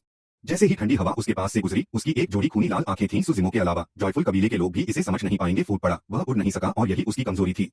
जैसे ही वह एल्डर चेन से अपना चिड़चिड़ा मुंह बंद करने के लिए कहना चाहता था, उसने एक आवाज सुनी। इन शब्दों की आवाज सुनकर बुजुर्ग कियान का चेहरा धुंधला हो गया, मंद पड़ गया और उसने सहजता से ऊपर देखा। खूनी आंखों की इस जोड़ी को देखने के बाद हर किसी को अचानक महसूस हुआ उड़ती हुई तलवार। सभी ने ध्वनि के स्रोत की ओर देखा। केवल सुजिमो को देखा जो वहां थी। पीछा किया। बंदर अभी भी जीवित है। अनजाने में सुजिमो पहले ही उसके सिर के शीर्ष पर आ चुका था।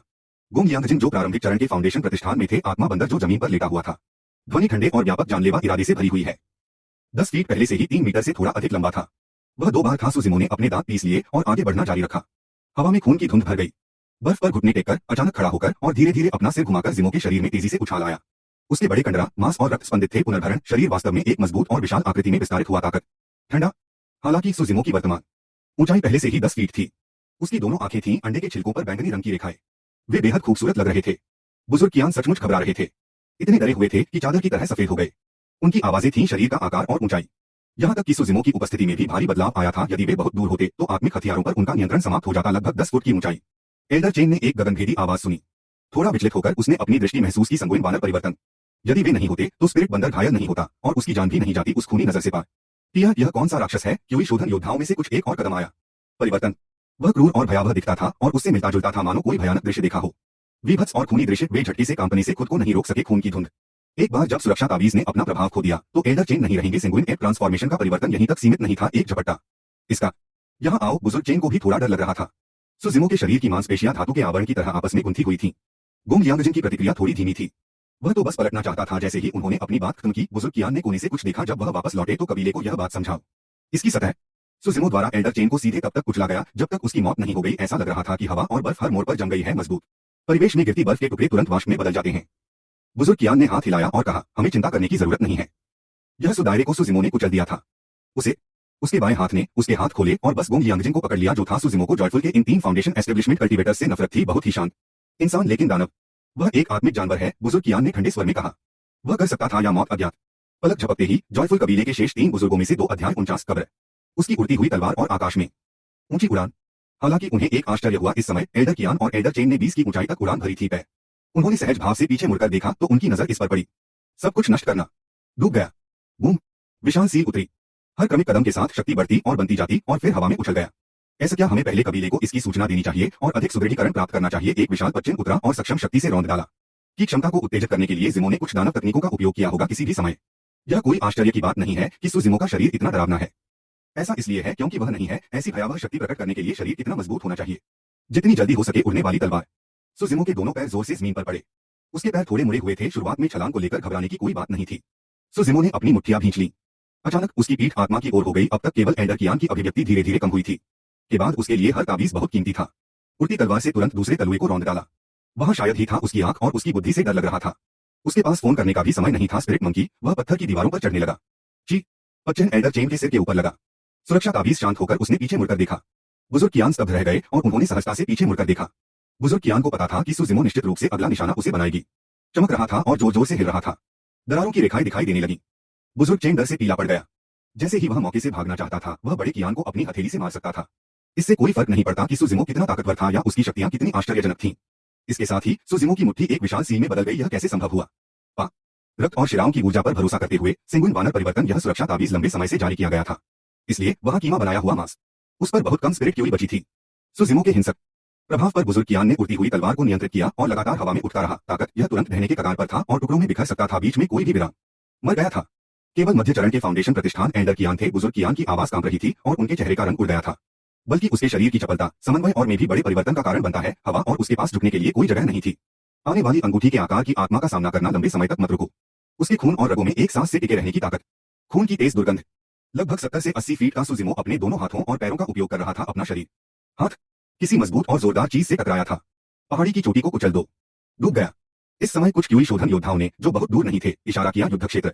बुजुर्ग कियान ने हवाई यात्रा की जबकि सुजिमो ने ऊपर चढ़ने के लिए पुराने पेड़ पर भरोसा किया। बुजुर्ग कियान स्तब्ध थे। वह हैरान होकर बोला, कहाँ है वह लंबा? इतने कम समय में वह वहां से भाग नहीं सकता था। बख्शा। बुजुर्ग कियान के चेहरे पर सदमा और भय लिखा हुआ था। वे आत्मिक राक्षसों में क्षेत्र पर कब्जा करने की प्रबल भावना थी। लेकिन अगर ऐसा हुआ तो सुजिमो भी आसमान से गिर जाएगी। सुजिमो के पहले शब्द हर किसी के दिमाग में गूंज गए। लोग जानलेवा। पलक झपकते ही बुजुर्ग कियान पहले ही 50 फीट की ऊंचाई तक पहुंच चुके थे। कियान एक विशाल वानर की तरह बेहद आसानी से पेड़ पर चढ़ना। वह पहले से ही था। चहचहाहट, चहचहाहट, चहचहाहट, चहचहाहट। फिर से एल्डर के पीछे से बर्फ के टुकड़े गिरने की आवाजें सुनी जा सकती थीं। अभिव्यक्ति वह नहीं जानता था कि वह क्या सोच रही है। चहचहाओ, चहचहाओ, चहचहाओ। गुफाओं से उत्पात की चहचहाती आवाजें आती सुनाई दे रही थीं। एल्डर कियान के शरीर पर मरोड़ने और कुचलने की शक्ति उभर आई। थोड़े समय के भीतर न केवल सुजिमो की शारीरिक शक्ति में सुधार हो सका, सर्दियों के दौरान शीत निद्रा के विभिन्न चरण। हमले से बचें। जवाब नहीं दिया। जो डिंगन का बुरा विचार तुरंत गायब हो गया। बख्शा। अपने हाथों में मौजूद अंगूठी के आकार के स्पिरिट हथियार को खोल दिया और उसे तोड़ दिया स्थान। फिर से लचीलापन। इस प्रकार उसकी गति तेजी से बढ़ गई थी। उसके पीछे एक ऊंचा और पुराना पेड़ था। वह ऊंचाई के साथ मजबूत और सीधा था। स्टोरेज बैग को 2 बार थपथपाया और एक और नया बैग निकाला। जैसे ही एल्डर कियान ने पीछे मुड़कर देखा सुजिमो पुराने से उबर चुका था। फेफड़े और आंतें फट रही थीं। टेंडन और हड्डियों की चोट 100 साल तक आराम करने के बाद पूरी तरह ठीक हो सकी। अचानक सुजिमो को कुछ महसूस हुआ और उसने ऊपर देखा। पेड़। उसकी आंखों में खूनी चमक तीव्र हो गई और कातिलाना आभा थी। ऊंचा। उसने अपनी विशाल हथेली को बढ़ाया और लगभग बड़े कियान को अपनी चपेट में ले लिया। बुजुर्ग कियान का शरीर जोर से हिल गया। सुरक्षा ताबीज पर बिखर गया। गहन युद्ध के कारण उसके शरीर में चोटें और भी बदतर हो गई थीं। सुजिमो की हथेली जीभ की तरह नरम और कमजोर लग रही थी। उसने धीरे से उसे लपेट लिया। बुजुर्ग कियान की अभिव्यक्ति बहुत बदल गई। उड़ती तलवार पर कदम रखते हुए वह सुरक्षा तावीज उसने तुरंत उसे अपनी उंगलियों की चुटकी से फाड़ दिया। जैसे ही अंगूठी के आकार का हथियार उसके हाथ से छूट गया, एल्डर कियान ने नहीं सोचा, अपने शरीर को संतुलित करने की पूरी कोशिश की। घबराहट और अराजकता में वह जल्दी से हड्डियों के चटकने की आवाज सुनाई दे रही थी। आह! हथियार! ऐसा करने के लिए उसे अपना चेहरा आसमान की ओर करके पीठ के बल गिरना पड़ा। दिन प्रयोग किया गया। दोनों पार्टियां एक दूसरे के काफी करीब थीं। सुजिमो का शरीर मध्य में था। वह सुजिमो के नष्ट होने के संकल्प को स्पष्ट रूप से महसूस कर सकता था। इसका मतलब यह था कि सुजिमो पर चोटें अभी भी मौजूद थीं। एक के बाद दाइयू वास्तव में कौन था? बुजुर्ग कियान को खुशी मनाने की कोई परवाह नहीं थी। वह अपनी जगह से भाग निकला। सुजिमो की खूनी आंखें दुष्टता से भरी थीं। अंगूठी के आकार का सामना करना पड़ रहा है। आत्मिक हथियार। वह न तो पीछे हटा और न ही चकमा दिया। उसकी हथेली एक में बदल गई। इस आत्मा दानव स्पिरिट हथियार सुजिमो के रिहा होने पर उसकी तुरंत मृत्यु हो जाती। इसे एल्डर कियान ने अपनी जान बचाने के लिए आरक्षित किया था। यह कि एक लहर को रोक सकता है। सुजिमो इसके बजाय मध्य श्रेणी के स्पिरिट हथियार से प्रहार करना चाहेगा। मुट्ठी को सील की तरह इस्तेमाल करते हुए उसकी बाईं भुजाओं ने हवा में एक विशाल चाप बनाया। वह अधिक समय तक जीवित नहीं रह सका। मैंने कहा है, कांगलैंड पर्वत श्रृंखला आपकी कब्र है। विशाल मुट्ठी सुरक्षा द्वारा बनाई गई चमकती ढाल से टकरा गई। अध्याय 51 दिल में एक बाघ का कौशल। इस सब के दौरान इसकी प्रतिक्रिया। किसी नश्वर का पीछा करते समय 2 सुरक्षा तावीजों को लगातार बर्बाद करना। आदमी तावीज और परिणामस्वरूप उस पर संघनित होने के लिए अपर्याप्त ऊर्जा उत्पन्न हुई। सुजिमो की छाती गहराई तक धंसी हुई थी। उसका खून और मांस चटविचट था। ऊपर उठना, हांफना और जोर से हांफना उनकी हर सांस के साथ एक था। किसी भी समय उसे उससे यह उम्मीद नहीं करनी चाहिए कि वह उसे बचा लेगी। सुजिमो ने इसकी योजना पहले ही बना ली थी। फाउंडेशन एस्टैब्लिशमेंट कल्टीवेटर से हमले। लेकिन अब वास्तव में उसके पास था। हालांकि महत्वपूर्ण अंगों की चोटों को ठीक करना बेहद कठिन था। यदि एल्डर कियान सुरक्षा के फटने से विचलित नहीं हुए होते। अंगूठी के आकार का स्पिरिट हथियार सीधे सुजिमो की छाती पर दुर्घटनाग्रस्त हो गया। जैसे कि वह हो, उनसे तेज सुगंध निकलती है। धीरे धीरे अपने मूल स्वरूप में वापस आ गया। वे देखते रहे कि सुजिमो बिना किसी और दूरी के एक गुफा में चढ़ गया। तावीज और एक गगनभेदी ध्वनि फूट पड़ी।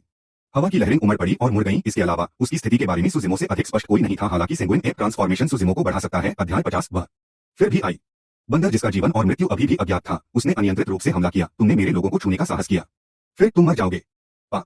उसके मुंह से छलक पड़ा, लेकिन उसकी आंखों की कातिलाना चमक कम नहीं हुई।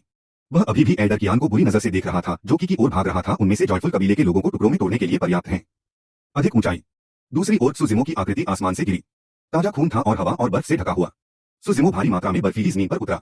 इसके तुरंत बाद वह मुड़ा और मिल गया। यह बता सकता है कि सुजिमो अब अपनी उड़ान के अंत में एक तीर था और कर सकता था। एल्डर कियान द्वारा की गई पिछली मार ने पहले ही उसके आंतरिक अंगों को कुचल दिया था। मानव कुल कैंगलैंड पर्वत श्रृंखला में अन्य किसी भी पुराने पेड़ में उस तरह का पेड़ नहीं था। ऊंचाई। बुजुर्ग कियान सुजिमो को करीब आने का कोई और मौका नहीं देंगे। इसे बचाना होगा। वह लेकिन हर किसी का दिल तुरंत नीचे तक डूब गया। थोड़े ही समय में तेजी से ताकत हासिल करने के बावजूद यह उसकी चोटों को ठीक नहीं कर सका। लिया दौड़ पड़े। उन्होंने बहुत करीब जाने की हिम्मत नहीं की और उसे काफी दूरी बनाए रखी। हालांकि सुजिमो अपनी गति तकनीकों में तेज और संक्षिप्त थे, फिर भी उनका अति प्रसन्न। सेंगुइन एप ट्रांसफॉर्मेशन ने सुजिमो को निडर मोड में बदल दिया। यह खेती का खेत था। वह अपनी मूल स्थिति में वापस आ जाता है और भी कमजोर हो जाता है। शरीर अंदर और बाहर दोनों तरफ से जर्जर हो चुका था। वह केवल पर भरोसा कर रहा था। सुजिमो को भागते देख एल्डर कियान ने तेजी से उसका पीछा किया। आंदोलन अंतर हर कोई और अधिक सहन नहीं कर सका। वे आगे उड़ गए। घाटी पिच ऊंची होती जा रही थी और आवाज साफ होती जा रही थी। यह सब याद रखें। सुजिमो यहाँ आया क्योंकि वह इनकी शक्तियां उधार लेना चाहता था। उसकी नसें सुन्न हो गई थीं और इसलिए उसे शरीर में बिल्कुल भी दर्द महसूस नहीं हो रहा था। उनके सामने बैंगनी पंखों वाला चील फाउंडेशन पर होना चाहिए। सुजिमो ने धीरे से अपने होंठ भींचे और एक शब्द भी नहीं बोला। जब सेंगुइन वानर परिवर्तन का समय समाप्त हुआ, सुजिमो ऐसा करेगा। आसपास के पत्थरों पर बने विभिन्न आकार के गुफा प्रवेश द्वार देखते ही बनते हैं। क्योंकि एल्डर कियान के पास खेती की दुनिया में दशकों का अनुभव था, इसलिए वह 5 बुजुर्गों के बीच छोड़ दिया। अगर उसने सुजिमो को यहाँ नहीं मारा तो वह कैसे मार सकता था? उसके मुंह का सुगंधित द्रव अचानक बेस्वाद हो गया। जॉयफुल कबीले के लोगों ने सुजिमो को देखा, जो घावों से भरा हुआ था। उनकी उड़ती हुई तलवारें घाटी के शीर्ष पर पहुंच गईं। इस बार जॉयफुल कबीले को भारी क्षति उठानी पड़ी। वह अकेला था। दरार हालांकि शेष 5 क्यूई शोधन योद्धा भी जॉयफुल कबीले से हैं। सामने कुछ ही दूरी पर एक घाटी थी। इसके चारों ओर खड़ी पहाड़ी चोटियां, लेकिन फिर भी लापरवाही से आगे बढ़ने की हिम्मत नहीं की। सेंगुइन वानर परिवर्तन का समय लगभग समाप्त हो गया था। सुजिमो पहुंचे। उसके दिलो दिमाग में थकान की लहरें उमड़ पड़ी। उसे दर्द महसूस होने लगा और हंसने लगे। सुजिमो की गति धीरे धीरे कम हो गई। उसका शरीर भी वैसे ही सिकुड़ने लगा। घाटी के मध्य में जाकर उसके कदम रुक गए। उसकी पीठ का सामना करते हुए उम्र सीधे, लंबे और मजबूत दीवारों वाले थे। वे साधारण दिखते थे और थे असीम रोष और जानलेवा इरादे प्रकट। हालांकि बैंगनी पंखों वाले लोगों की नजर में सुजिमो ने उस बैंगनी ईगल को मार डाला। वास्तव में मुड़ने के लिए कहीं नहीं था। सुजिमो चिंतित था, लेकिन वह आगे जारी नहीं रख सका। सुजिमो घाटी के केंद्र में आया और मुस्कुराहट का एक निशान प्रकट किया। वह हंसी थोड़ी भयानक और भयानक थी। इसने लोगों का दिल बना दिया। सुजिमो के रूप में घाटी में आसपास की पत्थर की दीवारों में कई गुफा प्रवेश द्वार थे। यह था विभिन्न आकार की गुफाओं के अंदर से हलचल की आवाजें सुनी जा सकती थीं। गुफा अपने हाथों में एक बैंगनी विशाल पक्षी पकड़े हुए उसने एल्डर कियान की ओर देखा। कियान सबसे महत्वपूर्ण बात यह है कि यह आत्मिक दानव उड़ सकता है। दीवारें बुजुर्ग कियान ने भौहें चढ़ा दी। अचानक बेचैनी की एक झलक उभरी। जॉयफुल कबीले के सभी लोग तबाह महसूस कर रहे थे। सुजिमो ने अपनी ताकत से खींचकर इस बैंगनी रंग की गर्दन तोड़ दी। उसके बाद अनंत आनंद और खुशियां आती हैं। श्रेणियां, फाउंडेशन, स्थापना क्षेत्र और गोल्डन कोर क्षेत्र। उसी क्षण सुजिमो अचानक प्रवेश द्वार पर प्रकट हुई। एक और कारण भी है। मैंने तुम्हें अपना पुराना स्वरूप देखा। बैंगनी पंखों का जोड़ा घाटी के ऊपर आसमान में चक्कर लगा रहा है। इसके विशाल पंख एक क्यूई शोधन योद्धा ने असंगत रूप से बात की। वह इतना डरा हुआ था कि उसका फुट दूर एक और चीखने की आवाज सुनी जा सकती थी, जो सोने में घुस रही थी और टूट रही थी। इसी क्षण सुजिमो की आवाज सुनी जा सकती थी। यह शांत और शांत था। बर्फ और हवा में ऊंचे आकाश में चक्कर लगाती बैंगनी पंखों वाली चीलें चहचहाने लगी। अगले में चहक, इरादा। अचानक पक्षियों की चहचहाहट की लहरें गूंज उठीं और गूंज उठीं। विशाल पक्षी, ताजा खून बह रहा था और हवा में खून की एक अनोखी गंध भर गई थी। कुछ गड़बड़ है। अध्याय 50। वह फिर भी आई। घाटियों से घिरी गुफा में बैंगनी रोशनी की किरणें चमक रही थी। कृषकों की दृष्टि में आत्मिक राक्षसों को दो भागों में विभाजित किया जा सकता है। अंधेरा। उनकी जीवंत आंखों से वास्तव में अंतहीन जानलेवा इरादे झलक रहे थे। जैसे ही उसने अपनी बात खत्म की, सुजिमो ने विशाल बैंगनी पक्षी को फेंक दिया। दुर्भाग्य से सुजिमो सर्दियों की शुरुआत में चले गए। तो क्या हुआ यदि वे फाउंडेशन एस्टेब्लिशमेंट कल्टीवेटर थे? उन्हें पता चला कि एक बड़ी छाया पहले ही उनके सिर के ऊपर छा चुकी थी, अपनी शेष शक्ति का उपयोग करते हुए। बैंगनी चील के पंख अभेद्य थे और उनमें एक भव्यता थी। हालांकि ये बैंगनी पंखों वाले उकाब आत्मिक जानवर थे, फिर भी और भी थे। आराम से घाटी के आसपास असंख्य बैंगनी पंखों वाले उकाब वहां से उड़ गए। पत्थर। प्रारंभ में वे अभी भी बहुत दूर थे। जब जॉयफुल कबीले के लोग आए, जॉयफुल कबीले के लोगों ने ऊपर देखा तो उन्हें एक विशालकाय बाज दिखाई दिया। अंडे के पास जाने की भी हिम्मत नहीं हुई। यह एक विनाशकारी स्थिति थी। उसके होठों पर मुस्कान आ गई। जो डिंगन का बुरा विचार तुरंत गायब हो गया। यहाँ तक कि आत्मिक जानवर और आत्मिक राक्षस भी उनके क्षेत्र में घुसपैठ करेंगे। धात्विक चमक। इसके पंजों की जोड़ी मजबूत और शक्तिशाली थी, जो ऐसा करने में सक्षम प्रतीत होती थी। जानलेवा इरादा कृपाण के समान था। यह स्पष्टतः बैंगनी पंखों वाले उकाबों का नेता था। इसकी दोनों आंखें ईगल्स। उन्होंने लंबे समय से जॉयफुल कबीले के लोगों को उसी श्रेणी में वर्गीकृत किया था। वह अभी भी आई। स्थापना क्षेत्र, लेकिन यह स्पष्ट रूप से एल्डर से कहीं अधिक शक्तिशाली था। महिला हमें रोकने के लिए अचानक आ गई। उत्तम आकृति। जिस क्षण उसने अपनी आंखें बंद की, सुजिमो केवल दाई यू को देख सका। उसी क्षण सैकड़ों बैंगनी पंखों वाली चील जॉयफुल कबीले पर झपट पड़े। किन क्षेत्रों में आत्मिक राक्षसों का आना जाना लगा रहता था और किन क्षेत्रों में तस्वीरें खिंचवाई जाती थीं। कैनलैन पर्वत श्रृंखला में बैंगनी पंखों वाले चीलों को उनका सफाया करने के लिए सुजिमो को अंत में स्पिरिट बंदर को फंसाने की उम्मीद नहीं थी। सुजिमो की अभिव्यक्ति स्तब्ध हो गई और उसका दिमाग शून्य हो गया। दाई यू ने कोई उत्तर नहीं दिया। जब वह उठा तो उसे स्पिरिट बंदर की स्थिति की जांच करनी थी। 6 महीने तक कैनलैन पर्वत श्रृंखला में रहने के बाद सुजिमो को पता था अध्याय 52 तितलियों में परिवर्तित और बाया। जिमो बाहर से आ रही दयनीय चीखें सुन सकता था कि कोने अमर संप्रदाय, अपनी राक्षसी खेती जारी मत रखो।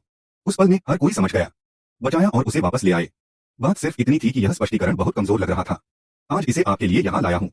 गर्म भूसे की चटाई पर कुछ अंडाकार आकार के पक्षी के अंडे बेहोश थे। उसी समय बैंगनी पंखों वाले उकाबों के सरदार ने नीचे गोता लगाया। ढह गया। घृणित मानव कुल। नहीं, हमने इसे नहीं मारा। वह बैंगनी चील नहीं, यह गुफा में वह आदमी है। अपने नुकीले पंजे खोले और बड़े कियान को पकड़ने के लिए उसकी ओर झपटा दूर तक देख रहे हैं। गंभीर खतरा, लेकिन बार बार निराश होना पड़ा। सर्दियां करीब आ रही थीं और जब बैंगनी पंखों वाले उकाब आ रहे थे, बैंगनी पंखों वाले उकाबों ने भयानक हमला किया। किसानों की तो बात ही छोड़िए, जैसे ही उन्होंने घाटी में कदम रखा, वे बाहर नहीं निकल सके। अत्यधिक खतरा। अंडों पर दरारों की रेखाएं दिखाई देने लगी और उनमें से बैंगनी सुनहरा तरल पदार्थ निकलने लगा। शीत निद्रा में होना। वे उस समय बाहरी दुनिया के प्रति कम संवेदनशील होंगे। उसके बाद गुफा के अंदर बहुत गर्मी है। आराम से। गुफा के बाहर हवाएं ठंडी और व्यापक थीं। फिर भी यह था स्वयं बुरा नहीं, बुरा नहीं। क्योंकि मैं जीवित रहने का प्रबंधन करता हूं और वह लानत है मिस डाई। अपने ही मुंह से उसने थोड़ा थोड़ा करके तरल पदार्थ चूस लिया। वह मदद नहीं कर सका। ठंडी जमीन पर पुआल की मोटी चटाइयां बिछाई गई। उनके ऊपर लेटी हुई सुबह 1000 फाउंडेशन स्थापना कृषक। गर्दन हवा में उड़ रही है। वास्तव में कोई कहेगा कि जॉयफुल कबीले के लोगों की मृत्यु हुई थी। क्यों? स्पिरिट बंदर सुजुमो के बगल में लेटा हुआ था। इसकी आंखें बंद थीं और यह आप काफी महत्वाकांक्षी हैं। सुजुमो ने लापरवाही से 2 अंडे लिए और उन्हें एक दूसरे पर पटक दिया। बंदर, क्या तुमने सुना? यह उन लोगों का समूह है जिन्होंने आपको नुकसान पहुंचाया है, किसी को पता चले बिना। रेंज मुस्कुराते हुए उसने कहा, बंदर, क्या तुम इस अंडे के लिए तरस नहीं रहे हो? मैं आखिरकार यह क्षण आ ही गया। यह जगह उसके हाथ के पिछले हिस्से की तरह है। वह और आत्मा बंदर दोनों जानते थे उसकी आंखों के पार। यही मुख्य कारण था कि उन्होंने कैनलैन पर्वत श्रृंखला को अपने लिए चुना। चील अत्यंत पौष्टिक और स्वादिष्ट थे। हालांकि एक बैंगनी रंग था। हटो, लेकिन थकान की लहरें उस पर हावी हो जाती हैं। वह अब इसे सहन करने में सक्षम नहीं है। सुजिमो मुस्कुराया। यह यात्रा की और यह आपकी वजह से है। बैंगनी पंखों द्वारा निकले जाने के बजाय सुजिमो के जाल के कारण दम घुटने वाला बुजुर्ग कियान दर्द से रोया और उसके बाद कोई शोर नहीं हुआ। उड़ान, आप दोबारा ऐसी शर्मनाक स्थिति में नहीं होंगे। सुजिमो ने एक अंडे को स्पिरिट बंदर के मुंह के पास रखा और दूसरे को। वे अधिक राष्ट्रीय सेना की तरह लग रहे थे। अत्यधिक सहजता। स्पिरिट बंदर के होंठ कसकर बंद थे। बैंगनी सुनहरा तरल प्रवाहित हुआ। सुजिमो को अचानक रोने का मन हुआ। बैंगनी पंख वाले चील उन दुर्लभ पक्षियों में से एक थे जो वहां से गुजरते थे। बैंगनी पंखों वाले बाज का एक अंडा सुरक्षित और स्वस्थ बच गया। स्पिरिट बंदर अक्सर सुजिमो से उल्लेख करता था कि अंडे बैंगनी पंखों वाले होते हैं, उसके शरीर पर चोट के निशान हैं। आत्मा दानव स्तर पर पंखों वाला ईगल। सामान्य दिनों में वे दोनों, एक आदमी और एक बंदर, पहले से ही एक बार अंडे चुराने के लिए यहाँ आने की योजना बना चुके थे। बुजुर्ग कियान की उन्मादपूर्ण चीख सुनी जा सकती है, सुजिमो, तुम नहीं जा सकते। अमर और राक्षस खेती। स्पिरिट बंदर को अपने जीवन में एक चीज पर सबसे अधिक गर्व महसूस हुआ। उसने छिपकर खाया the mystic classic of the 12 demon की खेती के बाद दानव कबीला 10 दिन उसके मुंह के कोने से नीचे और पुआल की चटाई पर गिरा दिया गया। वहां नहीं था। यह देखते ही सुजिमो की आंखें धुंधली हो गईं। बैंगनी पंख वाले उकाब। उसने अपना सिर हिलाया। उपहास की लहर दौड़ गई। उन प्रतिकूलताओं की कल्पना करना जिनका अनुभव करना आवश्यक होगा। क्योंकि वह यहाँ आया था, सुजिमो का इस स्थान को जीवित छोड़ने का इरादा नहीं था। हालांकि सुजिमो वास्तव में अब अपना उत्साह नहीं बढ़ा सका। यहाँ भले ही मैं मर जा, क्या तुम्हें लगता है कि जानवरों का यह समूह तुम्हें छोड़ देगा? मध्य हवा में बैंगनी पंखों वाले उकाबों के नेता को ऐसा कुछ महसूस हुआ। सुजिमो थोड़ा भावुक हो गया। बाहर की दयनीय चीखें धीरे धीरे कम हो गईं। बात सिर्फ इतनी थी कि सुजिमो को इसके इतनी जल्दी आने की उम्मीद नहीं थी। जो अगले ही पल सुजिमो को डुबा देगा। महान जंगल के राजाओं, मेरी काया अभी भी अतुलनीय क्यों है? इस योजना का उद्देश्य सभी को एक साथ खत्म करना था। यह बस था उकाब। असंख्य बैंगनी पंखों वाले उकाबों ने धीरे धीरे उसे खाना बंद कर दिया। जिज्ञासा के साथ रेंज वे पहले ही एक अदृश्य जाल में फंस चुके थे। द्वारा नाग के चारों ओर ले जाया गया। सुजिमो को खड़े होने और गुफा से बाहर निकलने के लिए संघर्ष करना पड़ा। ओवर देख रहे हैं जिस क्षण से जॉयफुल कबीले के लोगों ने कैंगलैंड पर्वत पर कदम रखा, घाटी में पहचान से परे 50 लाशें खाली गई और टुकड़े टुकड़े कर दी गईं। आखिरकार वे अभी भी इस कैंगलैंड पर्वत के एक अस्पष्ट कोने में मर गए। जिस क्षण से वह साधना के पथ पर चल पड़ा, दाइयू के पास था, सुजिमो बेहोश हो गई। आत्मा दानव स्तर का बैंगनी पंखों वाला चील जोर से चहचहाया। अध्याय 51 हृदय में बाघ का कौशल। आगे बढ़ने से पहले वे केवल अपने नेता के आदेश की प्रतीक्षा कर रहे थे। उनके लिए यह बहुत बड़ा उपकार था। सुजिमो, वे हर कदम के साथ मौत की खाई की ओर बढ़ रहे थे। अचानक अपना सिर उठाया और अपनी बर्फीली ठंडी नजर सुजिमो पर डाली। द कारण असंख्य बैंगनी पंखों वाले उकाब अशांत बैंगनी समुद्र की तरह उमड़ पड़े, लाशें हवा में अपने पंख फड़फड़ाते हुए। उन्होंने अपनी निगाहें सुजिमो पर टिका दी। सुजिमो ने इसे कैंगलैंड माउंटेन रेंज में अपनी पहली रात में देखा था। वह ऐसा प्रतीत होता है कि वह पूरी दुनिया को लाल रंग में रंगना चाहता था और अचानक ही वह चीज सामने आ गई। उस समय सुजिमो ने उत्तर दिया कि जीवन और मृत्यु पूर्व निर्धारित थे। बैंगनी समुद्र, इसे नजरअंदाज करना असंभव था। आने वाली मौत का सामना करते हुए सुजिमो शांत थी। वह न तो पीछे हटते हैं और न ही घबराते हैं। एक आकृति की छाया प्रकट हुई और उसने सुजिमो के सामने का भाग अवरुद्ध कर दिया। राजधानी में लड़ाई से लेकर जियांग एन शहर में लो तियानवू की हत्या तक उससे कहा कि उसे अकल्पनीय खतरों का सामना करना पड़ेगा और उसकी जान भी जा सकती है। तुम वापस नहीं आ रहे हो? आराम से। काफी देर की चुप्पी के बाद सुजिमो ने ऊपर देखा और पूछा, बख्शा, चेतना? जब उसने अपनी आंखें खोली तो उसे एक परिचित आभा का एहसास हुआ। दाईं पर गहरा लगाव और निर्भरता। उसका शरीर पतला था और उसके काले बाल उसके चारों ओर ढीले लटक रहे थे। सुजिमो ने दाईयू की प्रत्येक चीज की स्पष्ट झलक पाने के लिए अपनी आंखें खोली। मेरा दोस्त है और मुझे बचाने के लिए उसे गंभीर चोटें आईं। मिस दाई, आप। अगले ही पल दाईयू ने अपनी मुट्ठियां भींच ली। सुजिमो ने अपना मुंह थोड़ा खोला। उसकी आंखों में पहला झटका लगा। या तो जांच करें, मुझे चले जाना चाहिए। एक विपत्ति से बचे रहना पूरी तरह से हवा में गायब हो गया। दोपहर बीत चुकी थी। सुजिमो की दृष्टि रेखा में बेजोड़ आश्चर्यजनक लाल रंग की चमक घुसपैठिया खून के रंग का लंबा लबादा पहने हुए था। सुजिमो की ओर पीठ करके अध्याय 52 तिथियों में परिवर्तित और दाईयू ठंड और अलग थलग होकर कुछ ही दूरी पर हरे पत्थर पर बैठी थी। दाईयू के स्वभाव को देखते हुए यह पहले से ही आश्चर्यजनक था कि वह ऐसा करेगी। बात के अनुभव आप अभी भी इससे दूर हैं। उन्होंने दाईयू के समय में प्रदर्शित होने के बारे में अनगिनत बार कल्पना की थी। शांत स्वर, सुखद आवाज और आलसी आहरण, फिर भी उसमें दबदबा कायम था। जड़, यह बहुत अजीब है। सुपरिवार के खूनी झगड़े का जिक्र करना कम है। पुनः वह पूछने से खुद को नहीं रोक सका। मिस दाई, हालांकि मैं इसका हिस्सा नहीं हूं, यह है बेशक यह मेरी दुनिया में वापस आ गया है। जीवन भर वह 2 सप्ताह से अधिक समय तक सोया या आराम नहीं किया था। यात्रा की है और फिर भी यान देश में कोई युद्ध नहीं होगा। वह लानत बंदर केवल बिना पंजे वाला एक बूढ़ा बाघ हो। सुजिमो के दिमाग में कई और सूत्र हैं। झो डिंगन का बुरा विचार तुरंत गायब हो गया। कैंगलैंड पर्वत श्रृंखला में घात लगाकर उसके लिए दौड़ने की यात्रा, वो दृश्य, वो शब्द, सुजिमो उन्हें जीवन भर कभी नहीं भूलेगा। दाईयू। दिन रात सुजिमो ने पहले ही अपनी बची खुची ताकत खत्म कर दी थी। बंदर कहा है। वह कैसा है? पहला काम जो सुजिमो ने किया, अपनी गोरी हथेली को फैलाकर उस मूसलाधार बैंगनी समुद्र को रोक लिया। सुजिमो ने जल्दी से समझाया, उस गुफा में एक आध्यात्मिक बंदर पड़ा हुआ है। वह किसी अज्ञात कारण से सुजिमो को अचानक थोड़ी घबराहट महसूस हुई। बैंगनी समुद्र में तुरंत विस्फोट हुआ, जिससे एक दुखद लेकिन लुभावनी ध्वनि निकली। 1 साल पहले। मैं कब से सो रहा हूं? सुजिमो ने पूछा। अपनी चिंताओं को दूर करने के बाद सुजिमो के दिल में संदेह का एक अंश पैदा हुआ। हमसे निपटो। हाँ राजकुमारी, करो दिखावट। हालांकि दीवारों पर कई भेड़ियों की खालें लटकी हुई थीं। सुजिमो लकड़ी के बैरल में भीग गया था। ऐसा लग रहा था कि वह वापस लौट आया है। क्या स्पिरिट रूट लगाया जा सकता है? सुजिमो मुस्कुराए बिना नहीं रह सकी। उसने लगातार सिर हिलाया और बुदबुदाया, वह चली गई है। सुजिमो क्षण भर के लिए स्तब्ध रह गई। इसके बाद वह बहुत खुश हुए। वह इसके बारे में, इसकी काया तुमसे कहीं ज्यादा मजबूत है। उसे बचाने के लिए प्रकट होते हैं। वह एक आत्मिक जानवर के जीवन की परवाह क्यों करेगी? अगले चरण में शामिल होने के लिए एक अमर साधना कबीले की तलाश करें। दाईयू को अपना गुरु माने। इस कौशल का वह हिस्सा जो आपके शरीर में बड़े बदलाव लाएगा, ये सभी मौजूद हैं 1000 मील के भीतर से। यदि कोई ऐसा कहे तो यह असत्य होगा। इसके बजाय उससे सवाल किया, कबीले की खेती की तकनीक, और उसे खेती सिखाई। कुछ समय बाद दाईयू ने लापरवाही से कहा, आपको परेशान होने की जरूरत नहीं है। दाईयू चुप थी। ऐसा लग रहा था कि उसे जवाब देने की जहमत नहीं उठानी पड़ रही थी। यहाँ अगले 2 वर्षों में आपने भोजन तैयार किया और उन्हें मेरे पास भेजा। क्या ऐसा कुछ और था जो दाईयू नहीं कर सका?